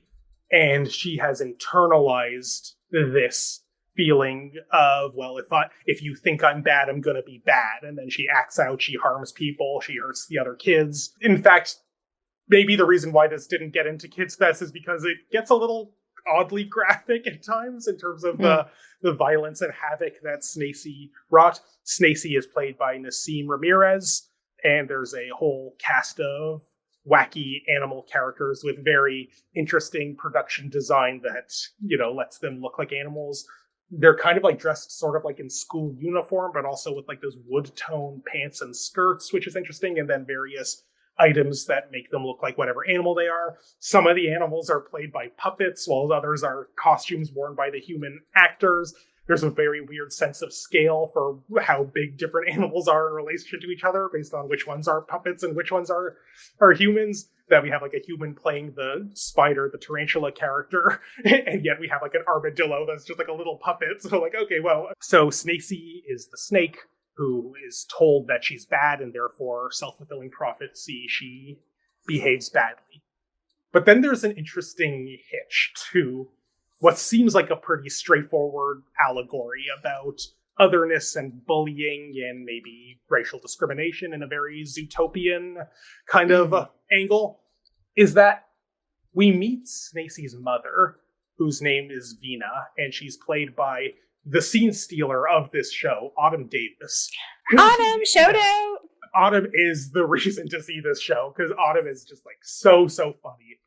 Playing like this high camp Disney villain type character as Snacey's mother, who is an alpha snake, basically, who has fully embraced the fact that she and all snakes are evil, and it's good to be evil. You have power, and, how dare you compromise with other animals and want to be friends with them? You need to assert your place at the top of the food chain. And this is where I feel like the allegory kind of breaks down a little bit, because on one hand, it's like, if you treat someone badly because they're different from you, they might internalize that, realize however much they want to be good, they'll act out because you're being mean to them. But then we have this mother who's just like, yes, evil, good, embrace your evil side. And I wonder, is this still about racism at this point? Because what exactly is it saying about the place of these apex predators and their desire to do heinous deeds and live these evil lives? Part of me, maybe generously trying to make sense of it, thinks like maybe this is less about racism specifically in the very on-the-nose way that a movie like Zootopia is, but maybe it's more so about just like cycles of abuse and the way that, she comes from this home that prioritizes dominance and power and abuse. So therefore she doesn't really stand a chance, but she tries to learn and wants to learn a valuable lesson. But then Snacey like really lashes out in violent ways and like actually like maims and even kills some of her friends. Wow. Again, this is the reason why this didn't make it into Kids Fest, because like who is this for exactly? Because on some level the tone feels very much like a kids show, and others it's like, oh wow, that escalated quickly. There's this one bird puppet character named Bert. Bert is played by Pippa Van Beek Patterson, who's kind of like a Jiminy Cricket moral compass character. It's the one kid at the school who actually like wants to be friends with Snacey, and they're best friends, but because they migrate, spend half of the year in warmer climates, Snacey gets really mad that you just came back and you're leaving me, and how dare you. Bert sings a whole song called, I think the song, I don't have like a list of the songs in the program here, but the essence of the song was, ask yourself, what would Bert do? Snacey, while fighting with Bert about, like, you're my only friend, please don't leave me, kills Bert. Bert is dead. Wow. And then Bert comes back as this sort of, like, angelic premonition. So we have an actual, like, Christ figure in this show. Wow. The what would Bert do? Bert comes back as an angel, like, I'm mad at you for killing me, Snacey, but you need to learn to, like, handle your emotions better. And there's this, like, really, like, kind of funny moment where it's like, I'm so sorry, Bert, I've learned my lesson. Can you forgive me? And Bert, who's like, again, dead and like an angel here, is like, I think I'm going to need a little more time. Which just kind of like, I don't know if this line is supposed to be funny, but like, I kind of couldn't contain my laughter at this. Like, you know, the morality is complex and maybe kind of dizzying in terms of like what it's actually trying to say.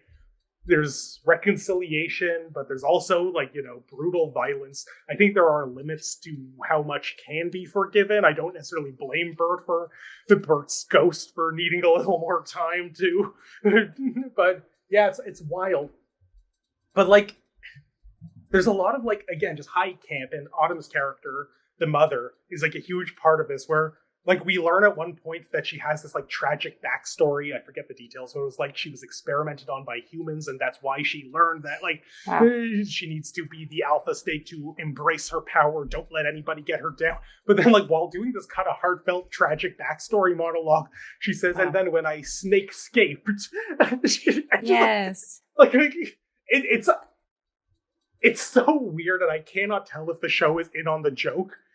like on its own jokes, or if like on one hand it feels like it's trying to be this straightforward parable about abuse and you know, learning to be kind and breaking out of your social conditioning, but then there's like these other things here that are just like, okay, it's kind of taking the piss out of itself, to the point where like I had a great time, but I struggle to get clarity of like, wait, what even is this show trying to say? Like, I don't blame the other animals for being mad at Snacey for maiming and in one case even killing them. It kind of feels like there are lines that like you cross something too far, that like you know, there's a reason why Romeo and Juliet is all fun and romance until, oh no, Mercutio's dead and now Tybalt's dead. There's no coming back from this. Mm-hmm. It is going to be a downward spiral from tragedy. And while there's something like, I think deliberately attempting to be powerful about how, no, there's never the line too far, you can always come back, you can always change, you can always be better, there's a bit of a tone problem that makes it hard to fully buy into that, and trying to oversimplify the complex tragic morality that they're setting up for themselves, I don't think works well in the show's favor. I had a really good time. I think the cast was all really game. They all played their funny animal caricatures very well. Autumn, of course, was the standout as this. So I guess you could say that Snacey's mom has got it going on. Oh, that's good, man. Heyo. I wish I thought of that, but yes, I like that a lot. Yeah, I liked Snacey. I thought it was fun, but just as it had gained a little more legs in this iteration by having more people, more parties, maybe more puppets. Again, didn't see the original version. I think there's more work to be done into whatever its finished form might eventually look like. Shedding the skin on some of the Kids Fest talking points, which, yes, there's still more Kids Fest to come in the next roundup, but pivoting back to the other types of works, our next show is Sincerely E. This theater company is Dashwood, and I got the opportunity to see this, so I'm going to be chit-chatting on my end. So Sincerely E was a lovely piece. I'll start at the title, Sincerely E. A lot of the show is sort of letter exchanges between our main character, who is E, who is a young Caribbean woman who makes her way to London in the 1960s to sort of start a life there, gets sort of washed up in the pop culture of 1960s London, lives with her cousin. They sort of like explore the London scene as two Black women in the 1960s. There's snapshots of racism, snapshots of love, snapshots of just like coming of age. Also follows her journey to Toronto. Eventually she moves to Canada. So each sort of transition period of us just witnessing this coming of age story of this young Black woman in the 1960s, it's a letter exchange with her mother, who does not go with her on these journeys. But at the end of every letter, E is telling her mother, like, I'm getting established here. I can't wait to like sponsor you to come. But we also see like finding excitement in like finding her identity. Her and her cousin go shopping for the 1960s like fashion in London. So they're like the costuming's really like a fun little pop. They frequent this bar that has been in this Black man's family. He's half Jamaican, half Liverpool. So like his accent was like super cool. There's like the music that they go into, the culture that they go into, and you just kind of see her like joyfully finding new life. But the undercurrent of that, there's a scene where the bar gets fully overturned and ransacked essentially. And there is that baseline like feeling of acceptance and like journeying through life that she's going through, but then also the discrimination and the racism is subtly cooking underneath. And a lot of the banter that's shared between the characters is really fun and charming. So again, for the most part, the tone is you're just witnessing this young woman cascading through life. And then on top of, like I said, the one scene where the bar gets overturned and ransacked, and following close after that, E receives a letter that her mother has passed away. And so you get this rush of like all of this like journeying and exploring and taking that next step and being this strong Black independent woman trying to make her way and also making her way for her mother. That part is severed from her. It's this fascinating like tainting of the tone of the piece that you get near the end, because reality kind of slaps in multiple ways. And there's this lovely moment where our lead actor falls to her knees and is like sobbing. And her name is Ciara Burke-Smith.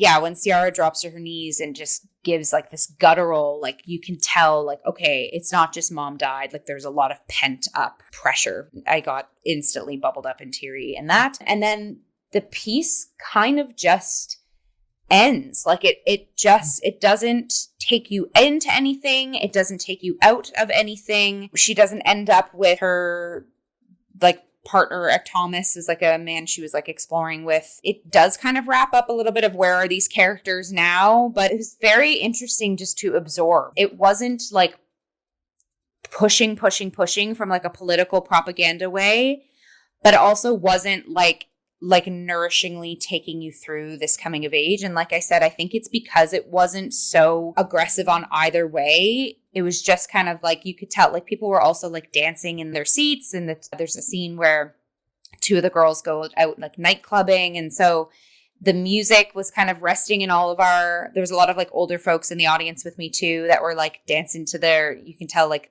this is their top 40s chart when they were younger, you know? So like British invasion type music, or was it Caribbean music?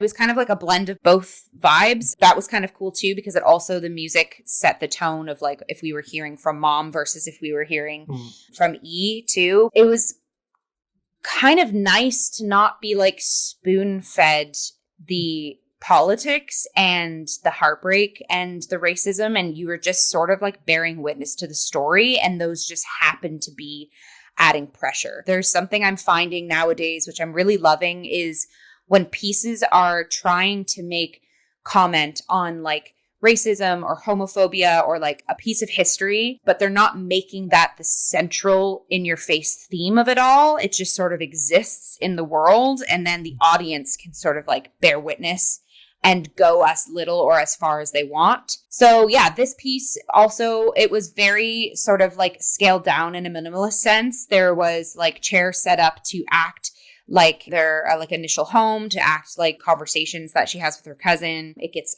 turned over to sort of mimic the ransacking of the bar that happens. And then there is like this little like standalone podium bar that kind of gets like pivoted between spaces too. And I love that because it just allowed sort of like the letter exchange and the little vignette scenes in between to exist. And that's the big thing with this is you are just following along this young woman's journey.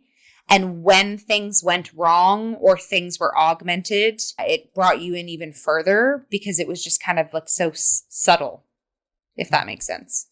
Yeah. I will just even add, so I didn't see the show. Oh, we make it sound really good. I regret that I didn't get to see it, but in my capacity as the theater editor of Next, we did have one of our writers cover this, Hafsa Husseini, who you actually met at Moonlight Schooner in last season. So she's from Trinidad, and she really felt like a resonance with this piece. I wonder, like, this isn't like anything against your spectatorship, like I wonder like how much you miss if you're not in this culture. Like that, I think is a big part of it. Yeah. Well, I also think too, it's, yes, you're right. I personally don't have like personal contact with this, but again, like I said, all the other things bubbling underneath, the sheer fact that like the only, because it's the 60s too, like the only exchange of communication is through letters, and the whole objective of this journey too is to get mom to come with her and to support and to sponsor. And like, as like, that's what the name of the game is to any immigrant of, you know, trying to get their loved ones all in the same space and have everything be clicking all at once. And that is a journey, and a lot of the time a messy journey, and sometimes doesn't even work. One of their last things they say in their own blurb is, it is a story of resilience in home. That piggybacking those two things throughout is really lovely through this, because you see her like individuality and resilience of self that like she has to explore like on her life journey, but then also tying back to home and also realizing like her exploring that resilience for home, that constant push and pull of self and others, even just having folks in my sphere who come from were not born in Canada and they've had to make that journey themselves. I have witnessed stories of that alone being difficult and being trying and being emotional, of like, how much can you do yourself to help bring those around you with you? But then if you go too far or something happens, and it's a struggle that I have not had to go through myself, but I've bared witness to a lot of folks who have had to do that and are still trying to do that. And in today's day and age, that is triply hard to do in some spaces around the world right now as well. So, and I just bring up Hafsa's review just like in the context of like somebody who is from that part of the world, 1,000% immigrated in Canada. Like the fact that she experienced such a profound resonance with it, she compared the characters to her own family, and there's I just want to, even if you and I are not in a position to give the kudos for the authenticity, I have it on good authority that this is a very authentic, very lovingly told story that those who come from that culture or a similar type of culture will definitely get even more out of it. Yeah, absolutely. So that was Sincerely E. Nice. I sincerely enjoyed myself. Our next show we're going to be chatting about is Orbit, and this show's company is Waxwing Theatre Company. Ryan, you had the opportunity to see this. I will say right out of the gate, a friend of mine at Spinco, which is the fitness studio I go to, Sephora Shendroff, was the producer on this. So tipping the hat to Sephora. I heard how the process was going through our time at the Spin studio. Yep, but I did not get a chance to see it, unfortunately, but Ryan did, so I'm excited to be thrown into orbit. So Ryan, go ahead. So yeah, I had a few reasons for wanting to see this one. I don't know Sephora, but cool that you have a personal connection there. But the writer-director of this piece, Sarini Kumara Singh, who's not somebody I know personally, but a couple years ago at Fringe, she wrote a play called The Bluffs. And that was a play that I thought was really well written, really interesting, really rich textured character dynamics. And yet the problem that I had with it, that I said both in a review that I wrote for Intermission at the time and then reiterated here on the Cup, was that I feel like it was trying too hard to be horror in ways that complemented but also kind of undercut the interesting thematics of what the play was doing. And I'll also say on a previous Fringe Roundup episode, Will King, who's one of the two actors in this, wrote a play that, what was that play called? Was it Dead Broke? Or apologies if I'm forgetting. Yep. In our very first Fringe Roundup in 2022, I saw this horror play that I thought I was really enjoying until the end, and then I thought the entire thematic structure fell apart. Unfortunately, you can go back to that episode if you want to hear all my thoughts about that show that's now many, many years old. But he was the writer and star of that show, who's now an actor in this. So I thought it's interesting that these two people who I've both seen their horror plays before that I thought were really good, but undercut themselves by trying too hard to be horror. This play isn't horror, this is sci-fi. So I'm like, okay, interesting play with genre that these artists are doing. Sure, let's give this a chance. I certainly like this writer's writing. Let's see what they can do with something that's maybe trying less hard to shock the audience, but is still engaging with high concept genre dynamics. So this is a story about a character who is stuck on a bus, but it's the future. It's a sci-fi future, and this bus is a spaceship. Go off in deep space, and they're stuck there, and the bus is out of commission, and they're completely lost in space, and there's no way to get home. So they call the customer support line and are kept on hold for a very long time and are waiting and going through all these automated systems until finally, eventually, after a lot of perseverance, finally get to talk to a human.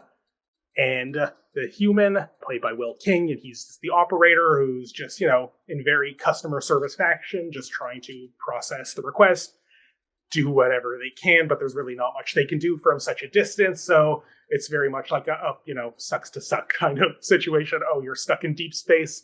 Sorry, not much we can really do to help you. Moving on, we got other calls.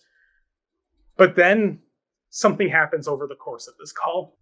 Ro, who's played by Ivy Miller, I don't think I mentioned earlier, with very reasonable frustration for how this dehumanizing system is not helping her out, that she's stuck here, that she's also in the situation that not only is it I don't know if I'm ever going to get off this bus, ever going to get home, but also coming back from, I think they said it was a cleaning job, and she has her supplies there that she needs to get back to the main office for the cleaning job, and they're going to fine her she's living in a precarious economic condition that cannot afford. So the fact that you might even die in space isn't even the most pressing concern on your mind. It's I have to get this stuff back or I could lose my job.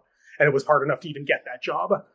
And over the course of this conversation, cracks of humanity start to seep through the artifice or the walls of frustrated customer, checked out customer service agent, because he too is in this situation of, it was hard enough to get this job, this soul-sucking, crushing job that nobody likes, that you have to talk to increasingly frustrated people who, by the time they even get to him, have already gone through all the hoops of getting increasingly frustrated through these customer service lines.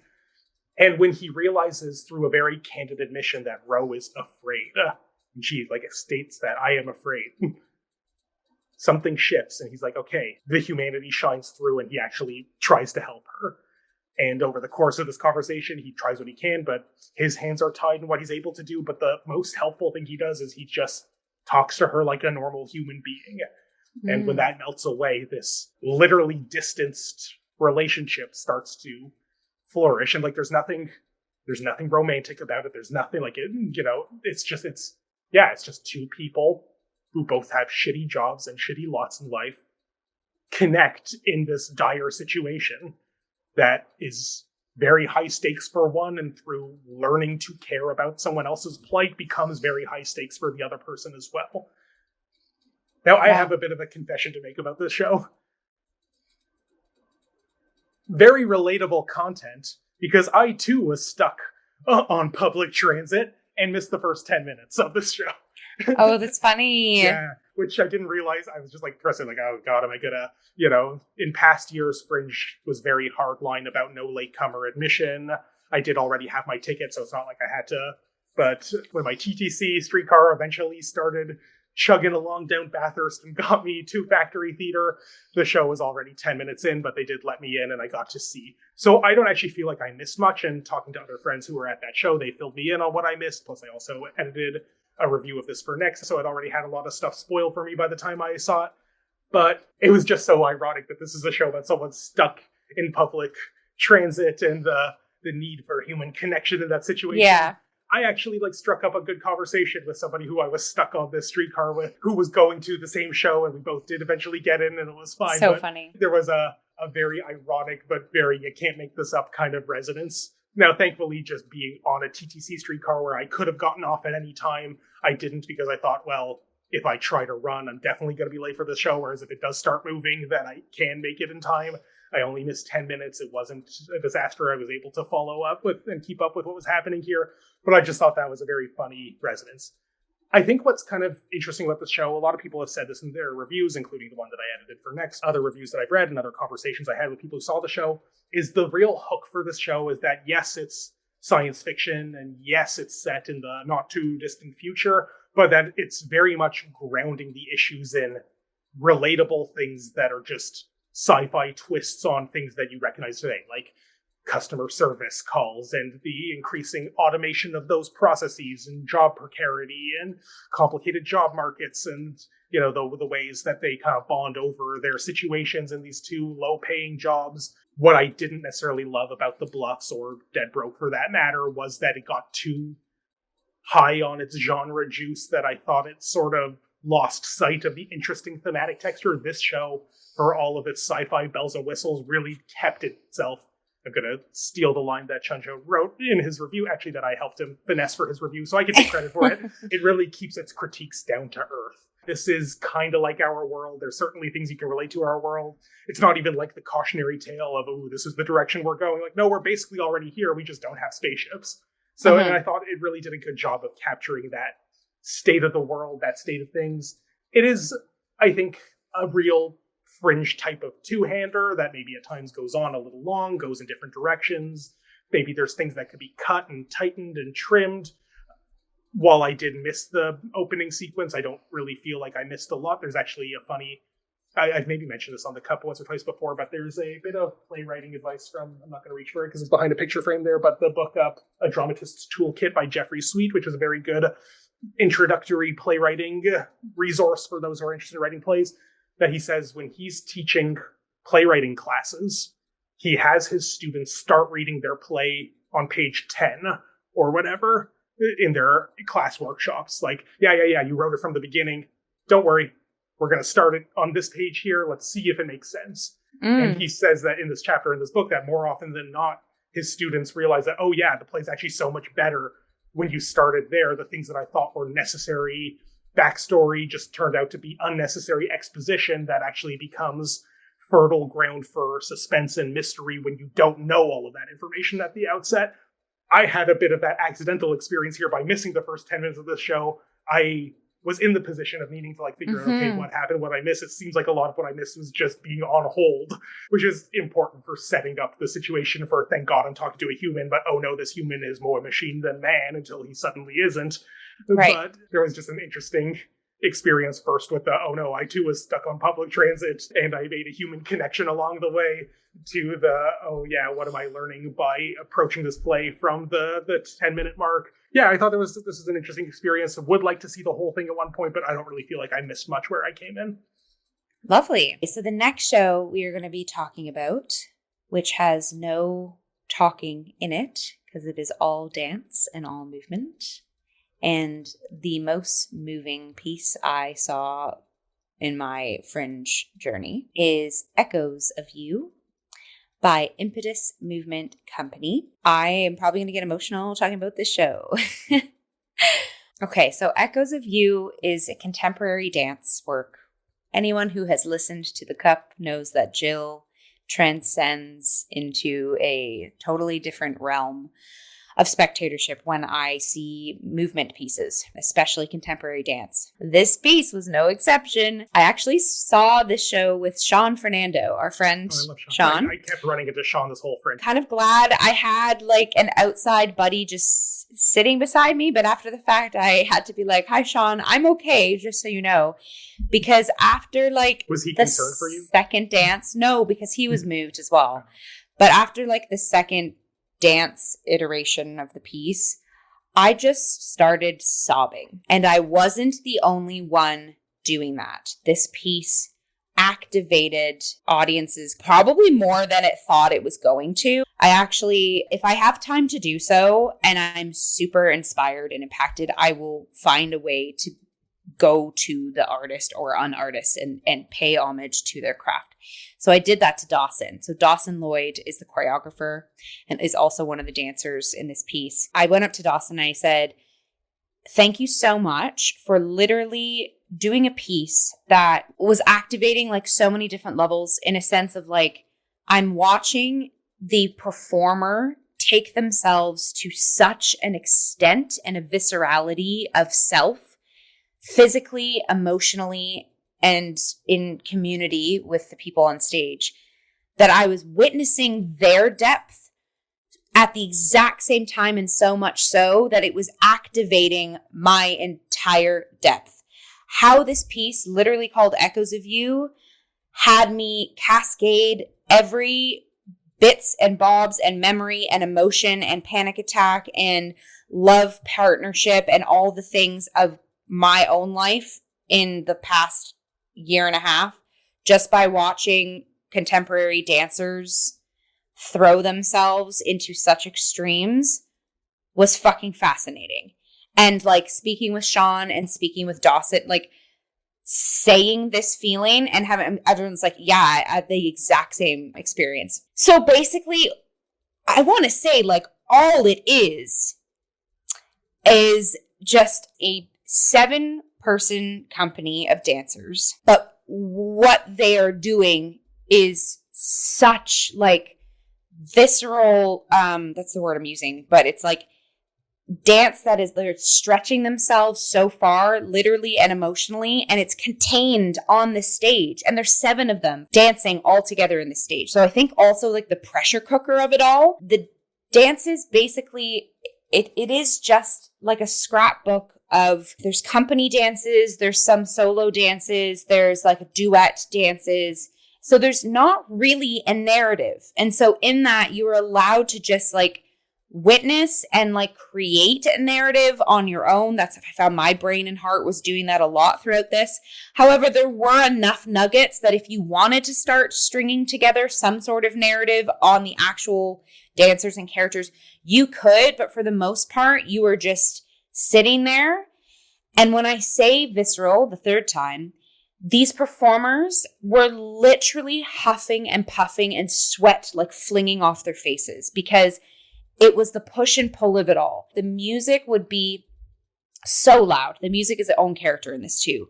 And it would either like bring the space into such like a beautiful melody that is narrating the relationship between the push and pull of these 2 individuals in the duet, and their body is mimicking the same sort of like lust and longing. So the dramaturgy of it all is stunning.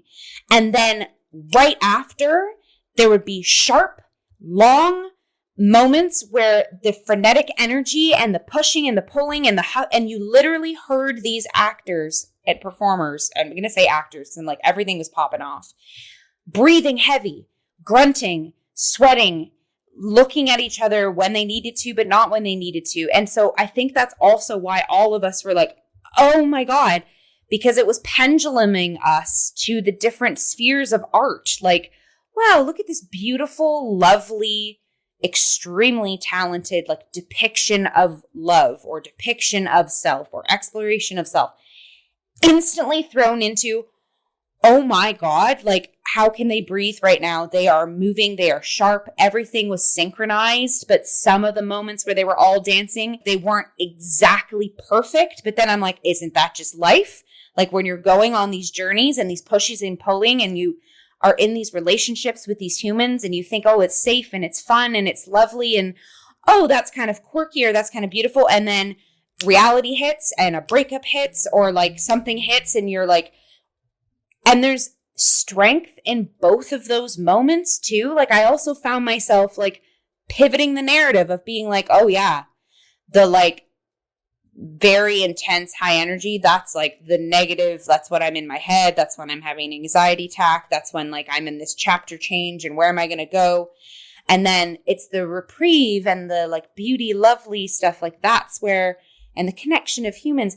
But then halfway through the piece, that would switch. I'd be like, oh my gosh, it's this beautiful like softness that it feels weird and doesn't feel right. And then I would crave it. I'd be like, yes, let's get into the like running around and jumping around and sharp movements. The piece markets itself as just exploring relationships within our lives and like the echoes of people we leave behind or the echoes of people we come in contact with. Like I said, music was a character in this, but also physical touch and the way in which bodies were interacting and detracting from each other. They had moments too where like some of the lifts were the actor would be like fully standing and then just like flop forward and like everyone was there to catch her. So like everything was like so pushed to the boundaries of things too. So I went to Dawson and I said, thank you, because you did the thing that like as actors, as singers, as dancers, as performers, we aspire to do, where like we are sharing so much of ourselves and so vulnerable in self and with those around us that it's triggering and inviting our spectators to feel that and to also like cascade through themselves at the same time. Like it just was so well done. And these dancers were so proficient and imperfectly perfect. And I will say, I was kind of going back and forth. Should I say this? I had technical difficulties at the show that I saw. Their music wouldn't play. And so they actually stopped and started 3 times. And at the point I was like, well, we're in it. What does it really matter if the music is softer or loud? But then once the music was like, I knew that it needed to be loud. But I saw it as, and it was so lovely. It was like, oh, this is live theater. This is Fringe. Like, it's fine. I didn't even know what the show was going to be. But that's also, I think, why I sobbed even more, because I was like, I was talking to Dawson too. And Dawson was like, oh, yeah, I'm so sorry that there was stop and start. I said, no, if anything, that was liveness at its core of like, what do you do when your show has stopped and started 3 times? You've had to hurl yourself into that starting point 3 times. Use it. And you fucking saw the dancers do that. Like I said, it already was pressure cookery, but having that sort of swimming around in their schism now of like releasing all of that stop and start energy, that's the thesis of what this show was. So here I am, absolutely popping off over a dance show once again. Echoes of You. I need this show to be echoing all over the city. Yeah, and I like what you said about like the acknowledging the technical difficulties, because I think similar to like my instance with Gerry's Imaginarium, where like I wouldn't have brought it up unless they did something interesting with it, which was he played Here Comes the Sun because there were no lights, and like that's fun. You know, Fringe is tough. You don't have a lot of teching time. You're all these different shows cycling in and out of these venues. But when the shows, I don't even just want to say do something with it, but when they overcome these issues and develop new layers of meaning or significance, or feel even more impactful because we've been on this journey through these difficulties with them. Like, I think that's not only worth acknowledging, but worth commending. I'm getting teary because my brain, again, as we do this episode, this happens with every roundup. I start like stringing together like narratives of like, we're talking about this show bleeding into this show, this show. And I just brought it up, like the liveness of it all. And we've been talking about this. And again, because some of the shows too deal with AI, I'm getting so emotional because I'm like, when stuff like this happens, like that is quote unquote human error. And human error is the most beautiful thing that we can exude as humans. That pivot to Here Comes the Sun, that like channeling the frustration and putting it into the art. Like this is the sort of like scrappy imperfection that no robot will never have. And that's what we have that is special. And I think that's, again, as someone who I'm like a recovering perfectionist myself, like we forget sometimes that like the messier the better, baby, sometimes, because it makes us human. Okay. Woo! All right. We will now move on to Outside These Walls, Everyone is Sleeping. And this production company is Brave City Productions. And Ryan, you got a chance to see this. I will say I got a chance to, at the Tita Collective Mixer that they hosted, some of the folks from this company, I got to meet them and chit chat about the piece. I didn't get a chance to see the actual piece proper, so I'm excited to hear how it went. So based on everything you just said, reflecting on your relationship to dance and movement piece, I feel like you probably would have liked this piece a lot, probably more than I did, which is unfortunate because I feel that like I typically don't deliberately put dance or very movement heavy pieces on my itinerary because something about me, I don't know if what you described with Echoes of You, maybe that would have really like bowled me over and connected with me, but like I have a hard time, not just like dance in particular, but particularly non-narrative dance. Like I like going to National Ballet and like seeing shows that do have a clear story that you can follow through the movement. The more abstract it is, the less the harder time I have connecting with. And this piece, I think it probably was marketed as a high concept movement piece, but I didn't realize just how abstract it was in that regard. I specifically chose to see this piece because a friend of mine who's part of the main collective creation team of it, Kaya Saravana Thompson, who actually, like, you know, I'm sorry to say this, but she had a bit of a family tragedy that I don't need to get into all the specifics. She texted me about it briefly before our Fringe, that I believe she actually did have to remove herself from the late stages of the creative process, although she is still credited as the director on it and one of the co-creators of it. So hard to say exactly how involved she was in this final product, but I did want to see it to support her. I feel like this piece isn't my jam, and I have to preface everything. I don't want my preferences to be held against what this show is. I think you probably would have gotten something very different out of it. Okay. Outside These Walls, Everyone is Sleeping is following somebody who is identified in the program as the Dreamer. She's played by Victoria Mechette, who maybe is one of the people you met. I don't know who you came across at that Tita Collective event. She's on stage pretty much the entire time. And we meet her at the beginning of the show, just lying on the stage, like even as you like enter.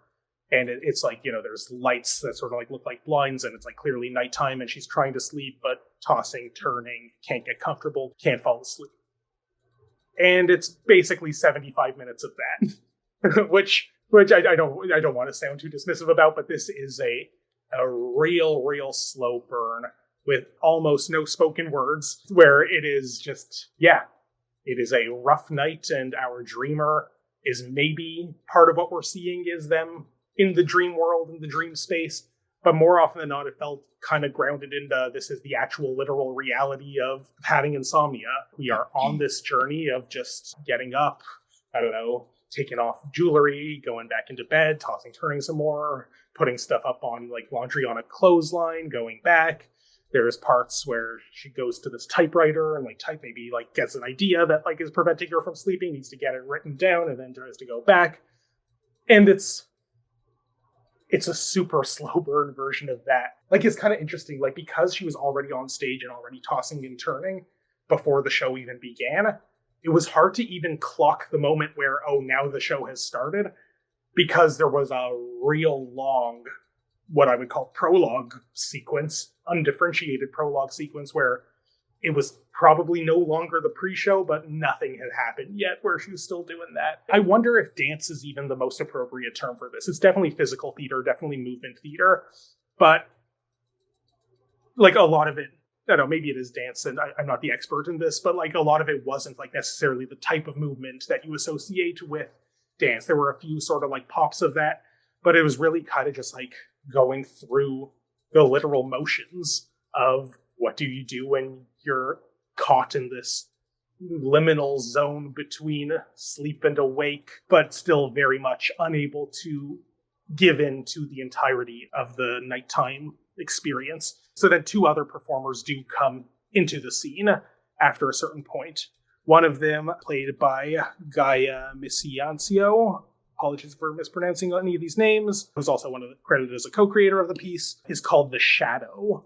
And this is somebody who comes in dressed in black and starts doing these sort of like mirroring movement stuff alongside our dreamer. And there's perhaps some sort of tension there. It's unclear how literal, how abstract any of this is, but the shadow is there with the dreamer, and together they're moving in this space. And then we get a third character who's referred to in the program as the Moon, played by Nora Jane Montana. And the Moon seems to be a romantic interest. First, we actually do have like the projection of the actual moon. And if you look at the concept art for this show, that there is like the moon on someone's face. So there is this idea of the literal projecting of this other person is the moon. When the moon enters, they have this very like sort of soft, angelic hum singing and sort of welcomes the dreamer into this sort of like tender, loving embrace that feels like a release from the tense bounciness of the I can't really sleep and I'm sleepwalking through life. But then there is the what I would call the emotional climax of the piece, is that the moon eventually leaves and seems to leave dreamer in the state of heartbreak, and we get like actual very literal sobbing here. And then it's the shadow who comes to comfort the dreamer, a character who was previously, as I read it, a source of conflict and tension in this inability to find comfort, to be very restless. It is the shadow who's there for you when your moon goes away. Near the end, after it seems like it's morning, there's a shift in the lighting, and then Dreamer sits down at the typewriter and kind of just keeps typing away at it, as in, we can interpret that as, ooh, there's a story here, maybe I'll submit to the Fringe Lottery, perhaps. I think it's very well done as a piece of physical theater, but it was just, to me, it also maybe doesn't help that it's over an hour long, and like our standard Fringe length, I saw plenty of things that were shorter than an hour. I saw many things that earned their length over an hour. Because this is so not plot driven and very deliberately monotonous and repetitive, I did feel like, okay, how long is this sleepless night going to go on for? Like, we've all been here before. It's a relatable situation. And that's not even getting into the heartbreak and the shadow but just like it's hard to, toss and turn. You just cannot fall asleep, but you're also not fully awake because you're in this middle zone. But yeah, because it wasn't like high dance to the point where I'm reluctant to refer to it as dance, I didn't necessarily feel like we were getting something very like aesthetic to justify the why we're following the streamer along through this. Maybe we got more of that later once the moon arrives and leaves and we do get these emotional highs and lows in the story, but it takes a long time to even get to that point. So that we do really just spend a lot of this time sleepwalking with this character through not quite awake, not quite asleep, which is interesting, conceptually interesting, but didn't necessarily always make for the most dynamic performance. If I were a meaner critic, I could say this show puts me to sleep, which is exactly what the character seems to need. But like, I think maybe if I can be less mean and sort of swing that as a positive, I think the fact that it's like so slow and so lugubrious, like in the way that it paces itself out and takes us along and isn't invested in getting us to these like high drama moments. Maybe there is something to the sleepiness of it all. The fact that, you can kind of just watch this and chill and relax and just let yourself give into the sleepiness of it all. I read this essay once, I forget who it was by, but it was in a book called Is Shakespeare Still Our Contemporary?, which is riffing off the classic book by Jan Kant, Is Shakespeare Our Contemporary? So like several decades later, is Shakespeare still our contemporary? And all the essays in this book were framed around provocative questions that the authors of each chapter tried to answer. So one of the essays in this book was, does Shakespeare put us to sleep? And what the author, who I'm sorry that I forget who wrote this, said is that like you often read like reviews and arguments or hear people say that bad Shakespearean acting will put you to sleep. But if Shakespeare ever puts you to sleep, it's certainly by no fault of Shakespeare himself. The counter argument of this very fascinating essay was that what if some Shakespeare plays are actually designed to put you to sleep, and what if that's not only okay, but the goal? And talked about like Midsummer Night's Dream that has this dreamlike atmosphere, and some of the later romances like Cymbeline and The Winter's Tale. that like maybe there is this sort of somnambulatory ethos that we shouldn't be afraid of giving into. And I think something that this show perhaps does well, regardless of whether or not it's its intent, is it lets you be a little sleepy with this person and follow them on their journey. And the more sleepy you get watching it, the more you can maybe even give into the more surreal, more abstract elements to it. I don't know if this really was my cup of tea. Apologies to the whole team if I'm not the best person to review this. Maybe I'm not your target audience. I think this is an interesting piece. I definitely see what it's going for here, and I can appreciate that work on display. Great. So our next show we are going to talk about is Mary Mary, and this production company is Over the Footlight Productions. I shared a space with them. They were also in the Cake Cabaret venue, same as Such Ado. I did a lovely little double header. I performed my show and then I stayed and watched Mary Mary on one of my show days. And Ryan also saw Mary Mary as well on a different day. So Ryan, do you want to give us a synopsis of Mary Mary? Okay, so Mary Mary is about two characters from the New Testament who are both named Mary. One of them is the Virgin Mary, Mary Mother of God, and the other is Mary Magdalene. Jesus is, let's call her, his best friend, disciple, possibly lover, who can say?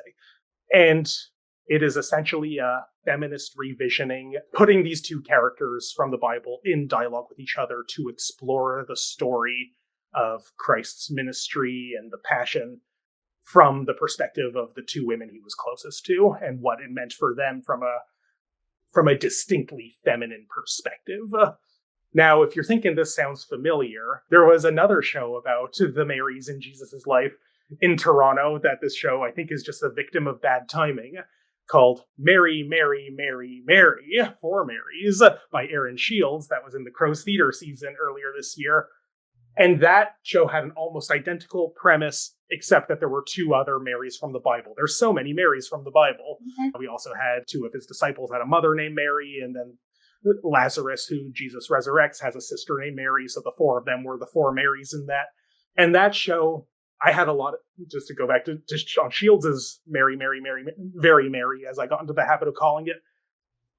That show took that simple premise and got really like abstract and crazy with it, went in all kinds of like weird directions stylistically, to the point where this show, until quite the very end, Mary Mary, not only cuts the number of Marys in half for a more appropriate fringe length, that we can't explore all of these different Marys, but it's much more straightforward in, yes, this is what you would expect a story with this pitch to have, that it's just these two characters coming together. What would they have to say to each other about the man who's very important, is both a person in their lives and the savior of humanity. It's kind of funny how this show does not pass the Bechdel test. Not that everything has to be feminist, but they're talking about a man the whole time. But what I will say, I was partly intrigued by this one, just the convenience of, hey, it's that Cake Cabaret, I'll see that on Canada Day while I'm already seeing Such Ado. But I didn't love Shields' Mary ×4, so let's see what this similar premise fringe show has in store. My one sentence review of this is, I think this is exactly the show that Shields tried very hard not to write. And I don't say that to ding either show. In fact, I think Shields tried a little too hard to not write this show, which is why it went in all those squirrely directions that most people, myself included, were not really digging. But this show is exactly what you'd expect on the box version of the pitch that both of those shows share. It has an epilogue at the end that maybe challenges that a little bit, but for most of it, it is just, here are Jesus's two Marys talking to each other. What kind of feminist stuff will they say to each other? Am I mischaracterizing it, or does that feel kind of...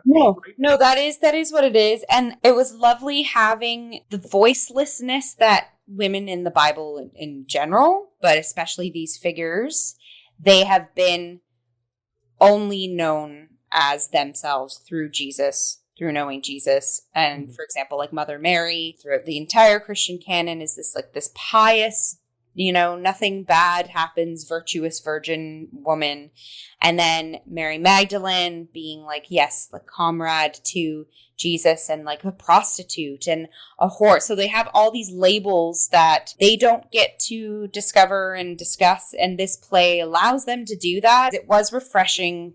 There's like monologue moments where both characters get to sort of explode, which I enjoyed. Like there's the part where Mary Magdalene is very frustratingly kind of mapping out, like, I am not a whore. That is a label for me. Like I do genuinely love him. And we get to see like their actual voices. And she's testing Mary, like the older generation, of being like, are you just going to let this happen? How are you going to let this happen? Like Mary Magdalene gets to be the voice of this. And then Mother Mary on the other end too, we see her explosion, quite honest human reflection of saying like, I have to watch my baby like be nailed to like a cedar plank with like rusty nails, and like I have to live my whole life like having that image ingrained in the. So there's moments where this piece I was like, yes, like thank you for giving a voice to these women who were canonically made voiceless. But then I kind of was like, I wanted more. I mapped this out to a friend of mine. I was like, we were giving, and I talk about like this a lot, of we were giving the masculine energy back to these women that they deserve, their own masculinity, their own ferocity, their own strength. But then it wasn't pushed further.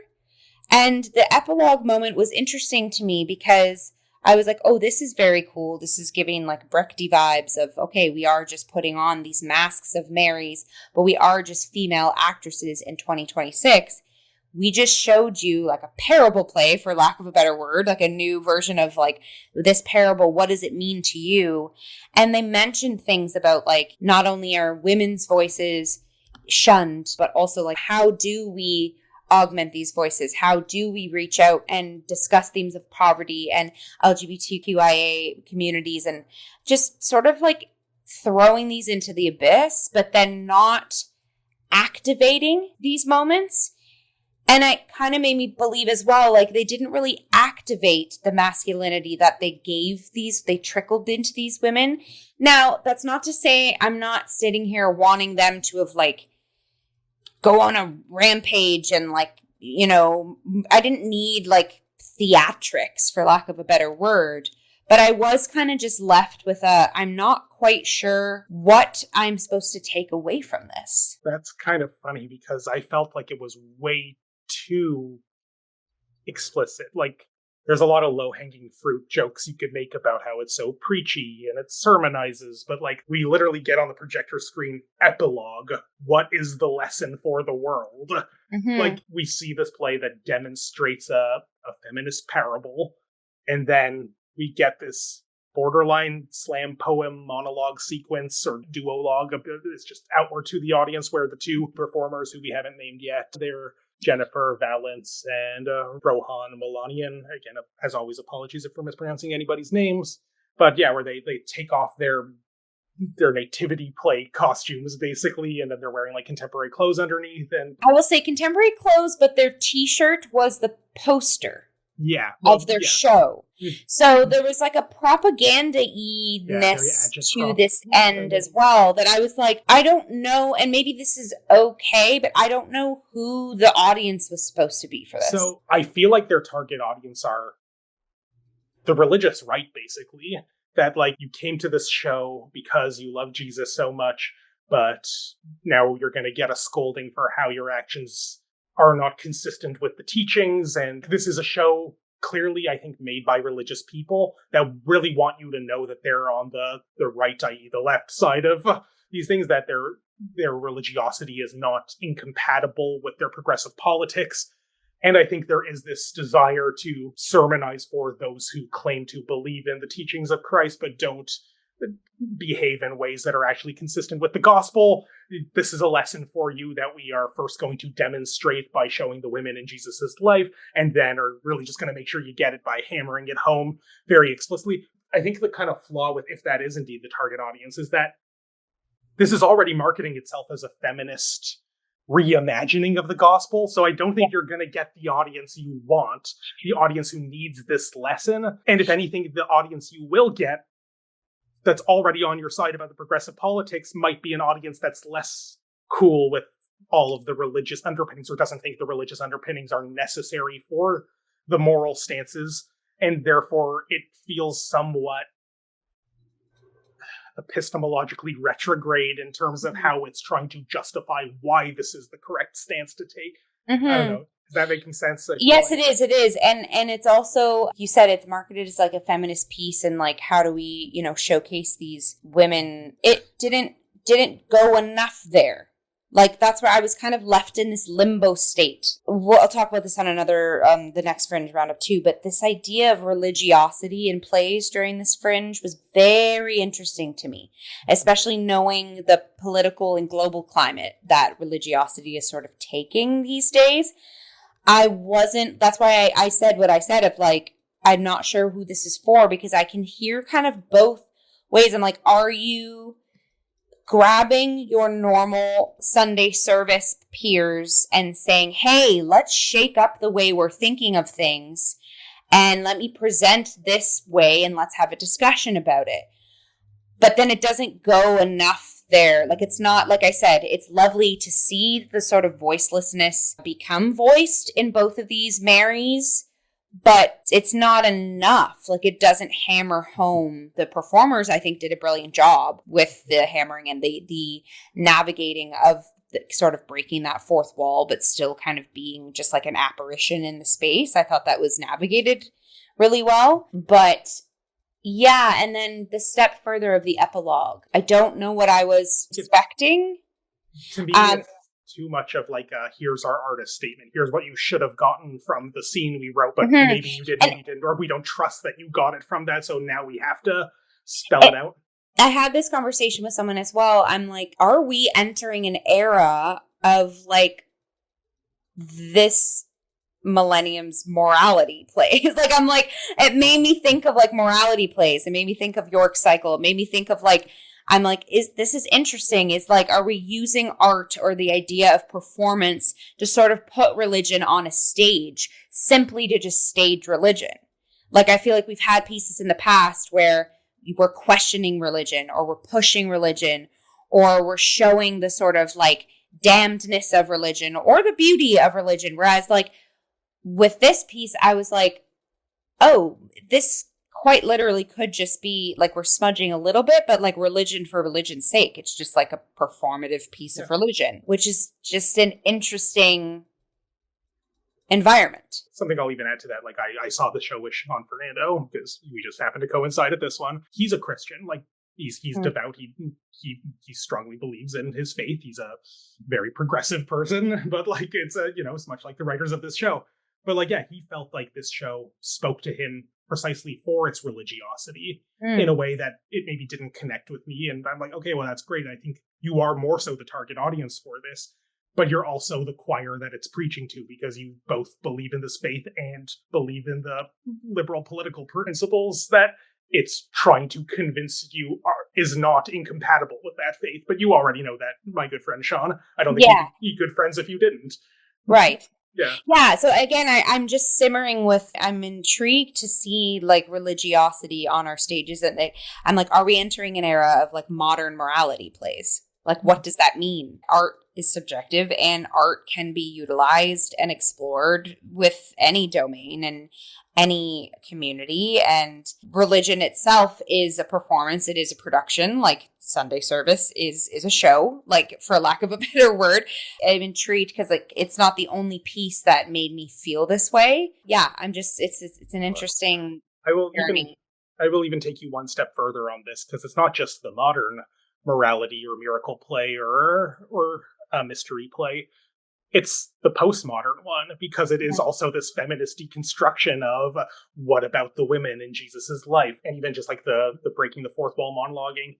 I wonder, maybe the incompatibility here isn't between the religiosity and the progressive politics like they seem to think it is, and many people certainly believe that there is a schism there, an irreconcilable rift. But maybe it's between two different models of authority that, and then now we're getting real deep in the postmodern rabbit hole here, but like we have this dialogue show where you see both perspectives of these characters who come from different positions but believe in this thing, and they have different views of Jesus, and we're seeing a silenced perspective on the story that you think you know. We're deconstructing it from a feminist lens. But then to break out of the wall and say, here is our authoritative treatise on, like, to break out of the dialogue and the tensions that bubble up from that, to be like, and here is our sermon. There is still a religious dogma that we think has been corrupted, but we're correcting the true path. Like, it's losing its postmodern street cred in that moment, even if it's in service of an agreeable political agenda. And that's where I feel like maybe the tension of the two, of the play and the sermon, that doesn't really feel like it. Maybe it's not only not necessary from a spoon-feedy sense, but maybe its mode of rhetoric is undercutting what the previous element of the show as a postmodern Bible play could have provided us on its own terms. Yeah, there's definitely a lot to unpack what this piece is doing or trying to do. And again, it opened my eyes to like, who are we? What is this? Yeah, is this tango with theater and religion is going to be very interesting if we're going to get a wave of these types of shows. Yeah. Cool. Okay. And now we are slowly or fastly or truthfully moving to the next piece, which is Tortoise, the Hare, and the Truth. It's a sweet action theater production. Ryan, you tuned into this one. Tell us all about Tortoise, the Hare, and the Truth. Okay, so this is a Sweet Action Theatre production. They are the producing company on this. Sweet Action Theatre was also one of the satellite venues for Fringe this year, and there were quite a few shows that had been brought under that umbrella, but this is the one by the resident Truth company of there, and it is very much a sweet action, clown, farcical, maybe a little burlesque kind of interesting vibe. But it's got some twists on here. The truth might shock you. The story you knew. So the play begins with two members of the ensemble stepping forward and saying, this is a collective creation piece where we got together and we wanted to do something with the Aesop's fable of the tortoise and the hare. And turns out collective creation is hard. So wasn't working out. We scrapped all of our ideas. But then one of the members of our troupe, his kid was just in I forget if it was like elementary, middle, or high school, but like just in a school play about the tortoise and the hare. So we thought, why don't we take their script and just do exactly that? So great banger idea for a premise. I don't care how truthful it is, what their starting point was, and that's how they pivoted, or did they know they were doing this from the start? Doesn't matter. It's fun. That's basically what it is. A child-authored, kind of vaguely panto version of the Tortoise and the Hare story, titled Tortoise, the Hare, and the Truth, that is turning the familiar fable on its head in a way that is very clearly written by children without the strongest sense of dramaturgy. And that's what makes it fun and funny. And then having these adult actors take it very seriously. We begin with the birth of our title characters. And this is oddly sophisticated for something written by kids. But we have the mother Hare giving birth to her litter, and out comes our protagonist Hare character. And then happening on the same stage, but on the other side, is the tortoise hatching from his egg, and they did it with this like kind of paper egg contraption that he broke through, held together by masking tape, because clearly they're just resealing it for each performance. But it's why you say it's oddly sophisticated. It's establishing this interesting contrast between like upbringing, where you have the mammalian child rearing, the mother's there's a whole family you come out of her, versus the reptilian, you are an egg on the beach and you're on your own. There's no one around with you. And so we're setting up kind of like a class subtext between the different walks of life of our moves fast, everything works out for him Hare, and our alone in this world Tortoise. And then we get our first sort of pivot in the story, which is that this is the story. The truth of it all is how the tortoise and the hare were best of friends before the race. So they grew up together. They met on a park bench. Neither of them really had friends, and they found this bond, lifelong pals. And then the race comes about in this sort of like weird, maybe kind of Hunger Games, maybe there's Shirley Jackson's The Lottery kind of way, but like of this carnival barker character.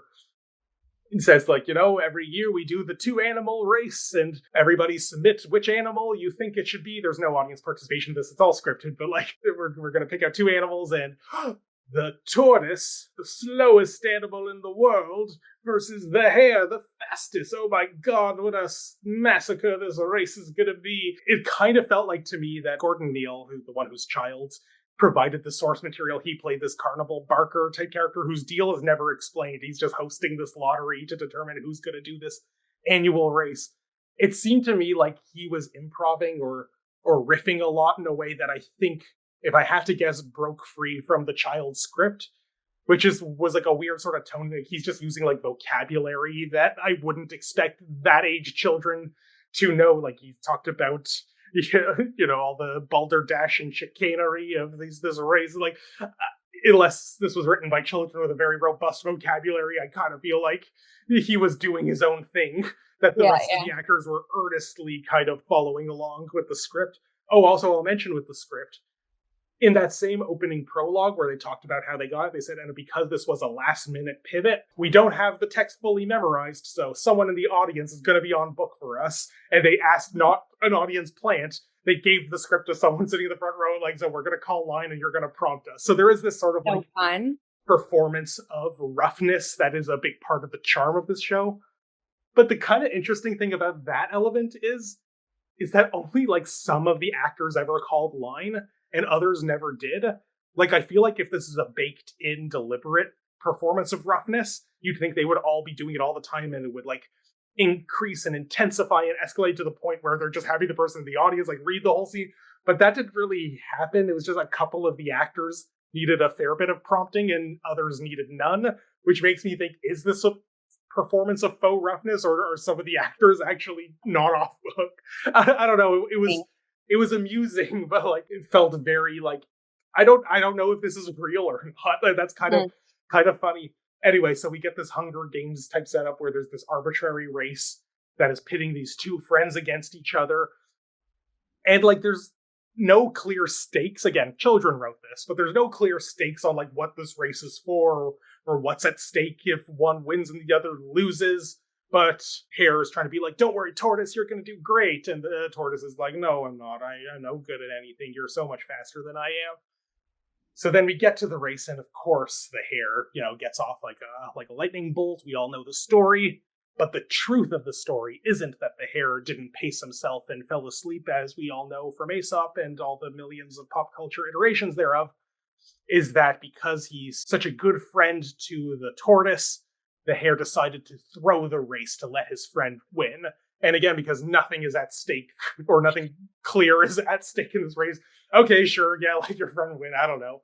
So they set up this shtick at the beginning that the Hare doesn't like eating carrots, contrary to the stereotype, because they actually slow him down, and the Tortoise says, oh, I love carrots, they speed me up. So then he sees this carrot on the side of the road, and the Hare's like, I'm gonna do it to throw the race, and he eats the carrot, like, I love you, Tortoise. I love you, Tortoise. And then he slows down so the Tortoise wins the race.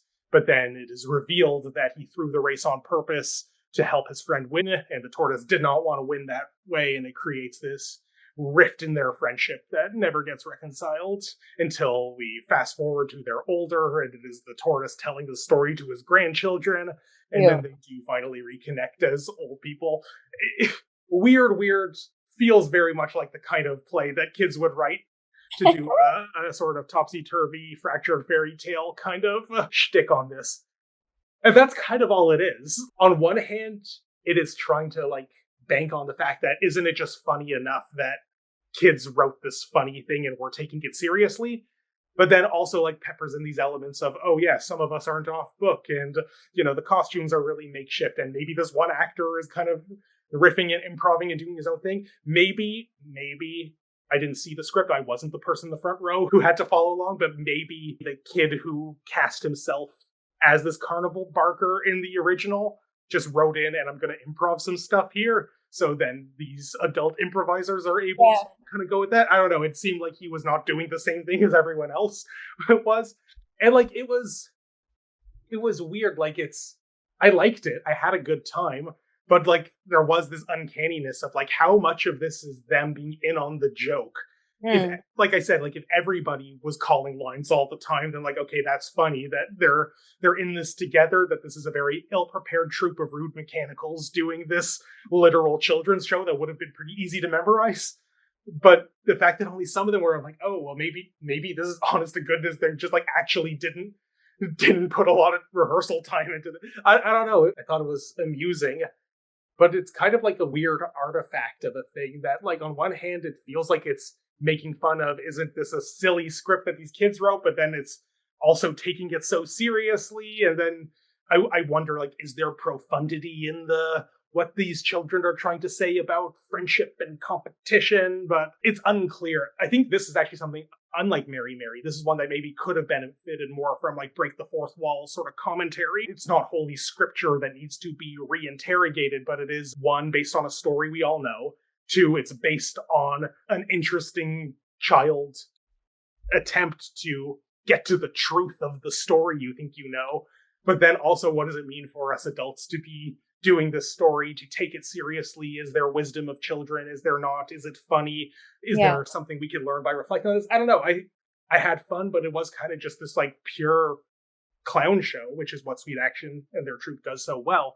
But it was a head scratcher, but in a good way, I would say. Nice. Our next show and final show in the review of it all for this Roundup installment is Ooga Chaka, and this was put on by Puckers and Parlous Theatre. Ryan, you got a chance to see this. I kept trying to get a chance to see this, but their showtimes conflicted a lot with Such Ado. Great friend and castmate Karen, her partner Nick Eddy is in Ooga Chaka, so Nick came to our shows a lot. Winning actor Nick Eddy. Yes, and I tried to get there and I could not, and I was kicking myself. I know Ben, our friend Ben, is in this show as well. But Ryan, you did get to see it. Yeah. And so talk about all of these people and also what Ooga Chaka was, and hit it. Yeah. Okay, so I love this show. Full disclosure, I think this was to end the review portion of this part 2 of the Roundup. I thought, let's do a really fun one. And I love all the people who came together to make this. Puckers is Stephen Howe's company. Parlous Theatre is Jacob Willis, who did Insert Clown here. And so an interesting follow-up project for both of these companies. Stephen Howe directed this, and it's written by Ethan Zukin, who I also know from that same Three Sisters production where I met Stephen originally, and Ben Watt is in this. And Colin, too, who we talked about earlier, yes. But it also has Ben Kopp is in this, too, and Margot Grieve, both of whom wrote Camp, which we talked about in episode 1, and whose work I just really love. And they're just letting loose doing all kinds of fun stuff here. Nick Eddy, of course, Dora-winning actor Nick Eddy, who won his Dora the night before this opened. So I think I joked about this in the column, that this might very well be the last Fringe show he does, because his star has been so on the rise this past year. He's done, 4 different shows, I think. So, yeah, Ooga Chaka. Okay, gotta love Ethan. He wrote such a hilarious script for this. It is about cave people inventing theater. And there is a version of that pitch that I expected this to be and was pleasantly surprised that it wasn't. The version that I was thinking it would be, that I would have liked less, is the theater. What's that? You mean like lying, pretending? We have to sort of like cave people trying to grapple with and invent the mechanics of what theater is. And that's not what this show is at all. We go from like 0 to 60 where they first get the idea for theater. We get like the torches held above their head to like the idea light bulb, like a little caveman torch. That was also really funny. Like, I don't know where they were hiding these torches, because every time one came up, I was like, where did that come from?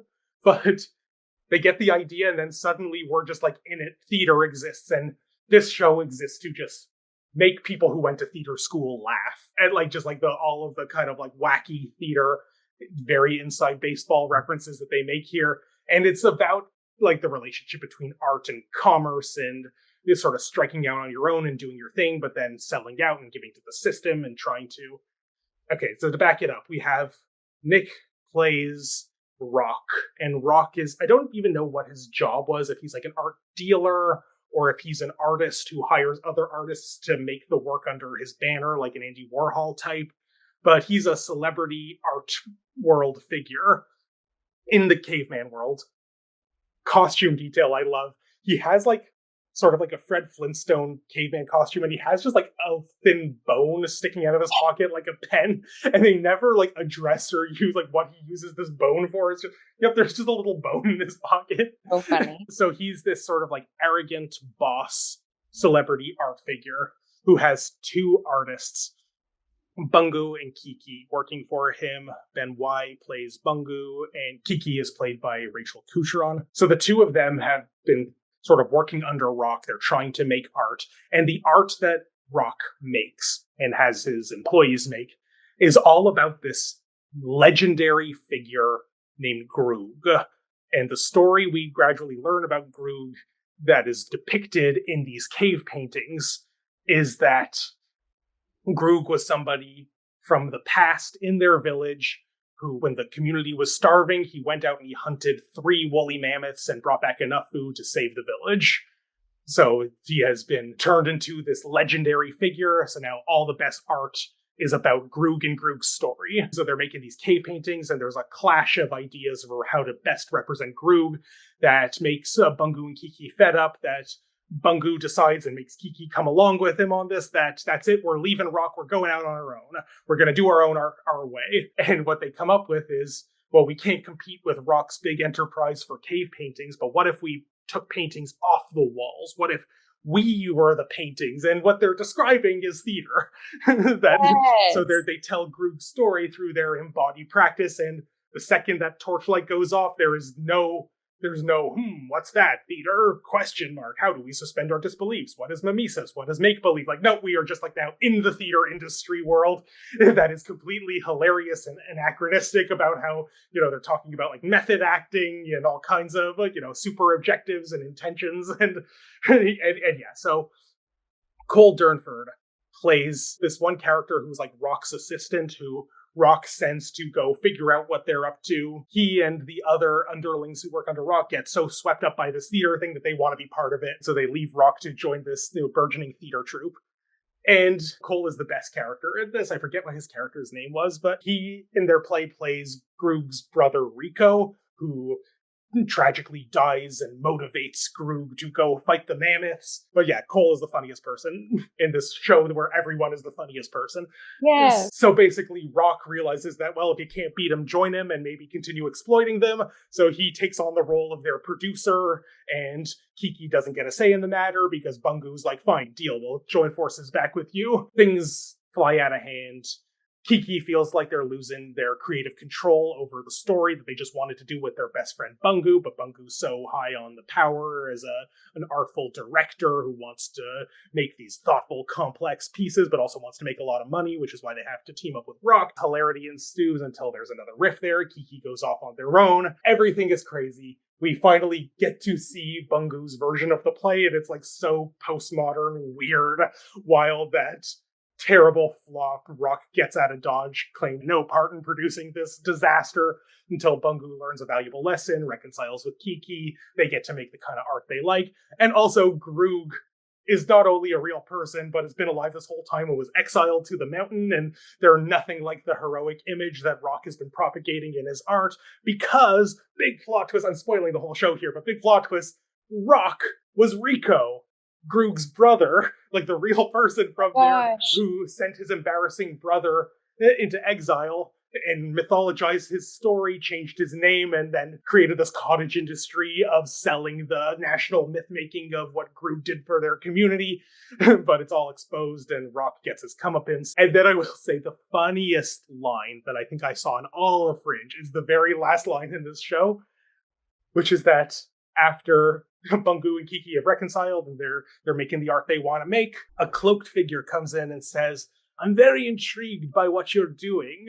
I'm very inspired. You're meaning a lot to me." It's like, wow, who are you? Takes off the cloak. William Shakespeare! And then that's I could not control. It's so stupid. It is the stupidest thing I've ever heard. And I love it so much. Yes. Because, like, again, this isn't a play that's caught, like, Ethan is a very smart writer who does not want to get caught up in the mechanics of the world building of what is a world that needs to learn what theater is. Like, it's just like, we are in this industry, and it's willing to, like, the theater history nerd in me is like, shouldn't, like, that be Aeschylus there? Because there's still millions of years between cave people and ancient Greece, but at least that's, like, the inheritor. Like, I would say that there is no Thespis in this world because Bungu and Kiki kind of are the equivalent of Thespis in this cave community. Anyway, I could go on, but just, like, it's so stupid. And I love it so much that it's just William Shakespeare. So, like, oh, and that's how Shakespeare learned about theater, by seeing it from these silly people who invented it. God, I just thought this show was so good. And, like, I talked to a lot of people about it. Like, so many people loved it. Not everybody was, like, very high on the Kool-Aid. But one person I spoke to had, like, the interesting point of, I love this show so much, but I don't know if I could recommend it to someone who didn't go to theater school. Because, it is so inside baseball, so catnip to, here's all the things that you'll find funny if you have this lived experience, or if you're in the theater industry, not necessarily have to go to school. But, like, yeah, like, is this just a little too niche, a little too high on its own supply here? That worked perfectly for me in a way that I could not be objective in any sort of appraisal of this at all. Something else I wrote in my next column this week about it is that, personally, controversial take, I don't love the musical Something Rotten that's now currently being revived at the Stratford Festival. I just think it's, like, so smug. I think it's not as clever as it thinks it is. If you know anything about Shakespeare, you've heard all these jokes before. If you know anything about musicals, you've heard many of these jokes before. It's very entertaining, but it doesn't deserve its own opinion of itself. I think Ooga Chaka is a better version of what Something Rotten wishes it was, in my opinion. I know most people love Something Rotten, but that is my hot take on this, that it is doing, even before we get the last minute Shakespeare reveal, like, the fact that this is a show about making your art under an oppressive economic system and rivalries and competitions and rifts and relationships, and just laughing all the way with the best kind of meta humor. I feel like Something Rotten wishes it was Ooga Chaka. That is my bold take. So fun. Oh my gosh, I hate that I missed it. Yeah, I think this one will come back in some form. It didn't get... So it was in the same venue as Camp, so it didn't get the patron's pick because that Camp sold out the entire run. Right. Very, very, very good Fringe for Ben and Margot, and Camp sold out the whole run. Like, there's no competing with that, and well-deserved. We talked about Camp in the previous episode. Camp was great. But maybe because we have already the announcement for the TO Live Best of Fringe that's happening the weekend that this episode will come out. So Ooga Chaka didn't make it into that, but there's still in the fall going to be Soul Pepper's Fringe Encore series. I'm fingers crossed that Ooga Chaka will be in that. Yes. Yeah, so that concludes the review portion of Roundup 2. I'm going to take over hosting duties now for this last segment. Okay. Because this is not a review of Such a Do. Because you, as you've said a few times in this episode, you were in Such a Do. You were part of the cast, so it would be really weird if you, as part of the cast, chose to review it. And it would be really weird if I, as your friend and ex-lover, chose to review it. So let's just talk about it. Like, this is not a review, but I will interview you as the artist who was part of this process. Exciting. So tell us about Such a Do. Yes, Such a Do was such a fun time. So Such a Do is a queer contemporary adaptation of Shakespeare's Much Ado. It takes place at World Stage University. My character is Leah, which is the contemporary adaptation of Leonardo from the OG text. So Leah is the president of World Stage University, and recently Leah has given the approval of an all-gender soccer team, and the cast is the students of World Stage University. Most of them are the soccer players. They are the characters of Much Ado. Ben, Claudia, Hare, B, Donnie P. So I'm not even going to tell you the OG characters. You can already figure it out. I also just think it's really funny because Don is just like a title in the original. And Pedro is his actual name, and yet they call him. Like, but yet with Don John, they don't call him Don. Like, he's just John or Jonathan, I think they call him. But anyway. And then Jonathan and Boris and Connor are the B plot folks. So essentially, it's a lovely utopia in a sense that World Stage University is where queerness is the norm. And I kept saying that in the marketing and the conversation throughout this. All of our characters, like all the couplings are queer. Ben is non-binary. There's just representation in this piece that is just so, so clever. And again, I am the actor, I am the singer. Those will be always my first titles. But I have had dramaturg and director brain on recently. So I did always throughout the process nudge my brilliant director and playwright, Emily Elizabeth, saying like... Madam Winifred of Fame, which is yes. a show of past I loved. I kept saying like, this is a fucking great adaptation. Like, and I was like, bias aside, I'm like, the adaptation was so crisp, so fun. This cast, we all like absolutely adore each other. All of us sort of wore different hats. I was intimacy captain. Francis, who plays B, was fight captain. Enrique, who's Donnie P, was our fight director. Naomi, who's Hare, is a brilliant social media market specialist. She did all of our social media. Naomi, I said this, but I'm putting it on the pod. Anyone who needs social media, hire Naomi Morales, because to wake up every morning and have just like something to share on the Instagram story, like I also think just, this is so funny. I'm like, I'm bragging about the team, but I'm like, the way that we approached this Fringe was like smart. Like we had so much marketing. We had so much fun doing the marketing. We did like a mockumentary. And like I said, with my earrings, we had queer vendors that would populate the space, the Cake Cabaret, alongside the show. So we were really checking all of the boxes that are like the external sort of like lifting liveness of theater, like the community and the sort of, how do you uplift your piece? Because like, it's one thing to do it, it's one thing to write it, but like, how do you sell it? And we just did this because we were like passionate and strong and talented about those facets of it. And what do you know?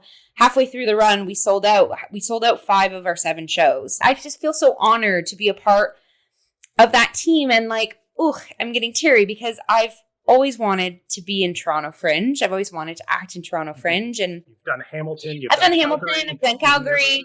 And I've always just like, you know what? We'll do Toronto. And I'm like, the fact that this was my like Toronto Fringe debut as a professional actor, it was so awesome. Like everything just like skyrocketed. So I really hope that Such Ado goes further. There's been extraordinary feedback, like not even from reviewers, but also past castmates, and also a lot of casting directors came to the show too. And so the mama bearness of me, which just lives inside of Jill regardless, and I played Leah, who is Hare's mother. Now I feel like I'm mama bearing the production a bit of being like, I will have these conversations with like artistic directors and casting directors, and just so like this gets on the boards again, because I'm like, this team deserves this piece. And this world deserves this piece. Like I said, like queerness is the norm in this. And I said this earlier when we were talking about Sincerely E, of I'm really enjoying pieces nowadays where they're tackling homophobia or racism or ageism, all the isms, but they're not making them like a theme point in Spark Notes. You know, you go to like the theme section of Spark Notes and you're like queerness, or like, you know, that's not what Such is. Like Such Ado is just, it's just the story and the characters happen to be queer. Like, yeah. And sports. So that's something we'll talk about in the next piece as well. But I guess FIFA is in the air too. But Fringe in sports, like theater and sports is a bit of a theme this Fringe too. And so it was kind of cool. Like Em was like, I did not do this intentionally, but yes, our run of a sports, like a soccer team, literally, adaptation of a Shakespeare is happening alongside FIFA. And they decided to all give us jerseys, like even those of us who weren't costumed with our actual names. So like I just wore my jersey anywhere I went during Fringe. So I was like walking marketing person for it too. That was also really fun, wearing it in the distillery when people were also watching FIFA. People were probably being like, what the hell team is this? And then there was one night where I watched the USA and Belgium game, and Belgium had their blue and pink jersey on, and then one of the star players of USA's name is Robinson. So I literally texted the group chat. I'm like, people are probably like, who is this woman like supporting both USA and Belgium? Like, what is this jersey? Anyways, it's just been such a fun couple of weeks. And it has not hit me that we wrapped 2 days ago, and I definitely am going to have show blues. But yeah, so Brian, what did you think about it? I loved it. I thought it was so fun. Okay, I'm going to... Also, you don't have to necessarily, like, interview. Yes, sorry. Well, no, it's all we can talk about it.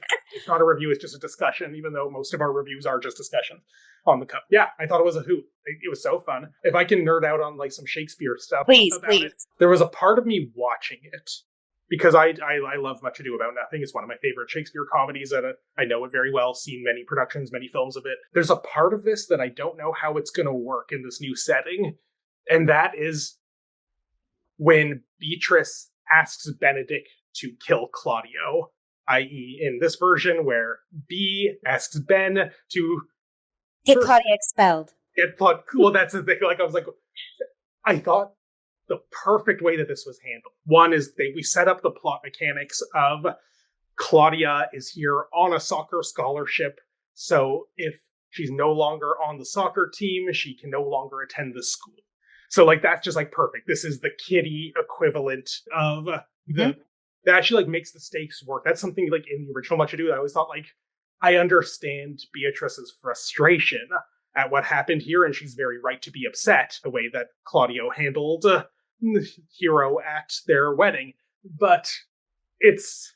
yeah, like, it always felt like, okay, this comedy is taking, like, a weirdly dark turn that our funny lover side characters are now plotting to murder one of our other main characters. But what I love isn't even just the plot mechanics of, okay, this is a non-lethal way of preserving that plot point through the duel that Ben decides that they're going to challenge Claudia to soccer one-on-one. I don't know, I'm not a sports guy, yeah.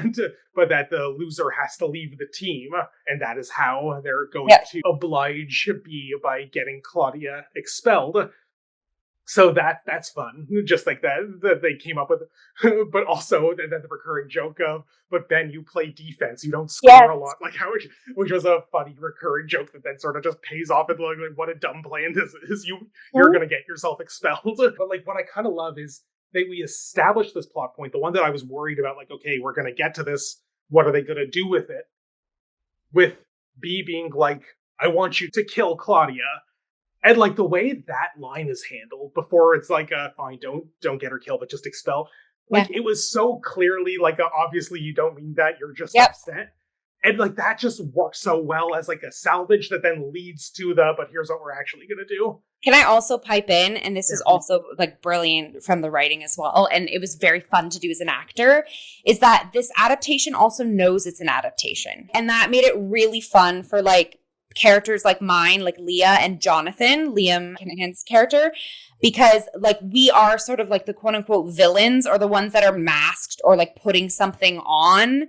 And we talked about that, like leaning into the heightened language, like it's contemporary, but it's still like heightened. That was so fun to like use the text as a mask. Why I'm bringing that up too in that whole vein is even when they said like, you can't banish people, B, like the script was also like jabbing, poking fun at the fact that like some of the language is still so heightened and some of the moments are just, and even like, I mean, reviews across the board, Liam's performance as Jonathan, like he really used like contemporary incel vibes compared with, he had the most Shakespearean-esque dialogue still because it just works for that character. He is from like another whole realm and world. And he sees himself this like antique gentleman who's out of time in this world. And so it just was so fun to use the heightenedness of Shakespeare in this adaptation that knows it's an adaptation of Shakespeare. So, this is something I wanted to ask you. So my colleague, Cassandra Davey, who wrote the review for Next, pointed out that there's a line in the blurb here about how no Shakespeare words, we promise. And that's just not true. Yeah. And, like, there's like so much Shakespeare text in this. So I wanted to ask you about that. Like, was this, I don't know who wrote this marketing blurb, how involved they were in the production. Was that a miscommunication or was it a bait and switch to trick people into seeing some Shakespeare text? No, I think it's not something to like perseverate too much on. I think it's just we had cheeky. A whole conversation in the margins of our Google Doc about it. But I think it's just a cheeky thing of like, you know, come for the queerness, come for the soccer, no Shakespeare words. But like, that's why I'm like, there was never in the process, we never sat as a team being like, well, this doesn't sound very contemporary, which I love that we never did that because it just allowed us all to like lean into that or play into that, but then pair it also with like very contemporary things, you know? So I don't know. I actually don't even remember reading that bit of it, but. Well, it's funny because like so much of the charm of this is how it plays with the Shakespeare text and how you have characters like Jonathan, who is just like, oh my God, it's not just that you're doing Shakespeare because you're a Shakespeare villain, but it feeds into the way you fancy yourself this man out of time that the women today don't understand, and that's why I can't get laid. Like, it just works so well that it's a false promise, a broken promise in the parenthetical that shows up in this marketing blur. But that so much of the fun of this show is the Shakespeare text. Like, and I think people who love Shakespeare text, I hope nobody decided not to see this because like, oh God, it's just going to be like No Fear Shakespeare. That's not for me. Like, it did really interesting things with tech. Nathaniel Hanula James is credited as the dramaturg on it. I don't know if he was like, because he's done a lot of stuff with Shakespeare in the Rough. He has a very good sense of how to adapt Shakespearean text with just the right amount of contemporaneous verve. And I saw like so much of that in this that it just felt like, oh, well, why make this false promise that you're not going to keep and actually maybe dissuades the kind of perfect audience for this show. I don't think people who hate Shakespeare will be like, oh, well, you won me over with it. Oh, yeah. Yeah, so I don't know. It was just an interesting thing that I couldn't not bring up in this review. It captured so many different demographics. Like, we had, like, queer community folks come that, like, maybe are not, like, theater goers. We had, like, theater goers. We had literal, like, Shakespeare purists cackling when they picked up on, like, Donnie P accidentally misnames Connor Conrad, but then someone like gutturally laughed, and I laughed because I always laugh at that because I'm like, the OG character's name is Conrad, so like, yes, M for like, so like the nerds, and then you just had like people also coming in the back half that just, I heard this show is good and I want to see the show. So I just feel like it just captured a lot of different audience members. I didn't really realize this till halfway through the run, but there's the scene, the hospital scene that Leah and Hare have, where basically Leah approves an all-gender soccer team, but she is not. She's very behind the times. She's the classic parent who is like, yes, like accepting of all, except not my kids. Like, my kid can't be queer. Like, she's got a lot of masks and a lot of confusion. And she is the outsider in this, which is lovely. But in that scene where she's going through, like, she basically explodes at Hare for tarnishing like her reputation, and like deep down she does not want her daughter to be a lesbian, and like lo and behold that publicly was just disclosed. There's a lot going on. I realized it wasn't until halfway through the run that I was like, oh my gosh, the way we blocked this scene, it's sort of giving like a Stratford swoop. Like, she's just like a bull kind of like swooping back and forth. And it was just kind of like the blocking choices we chose for that scene.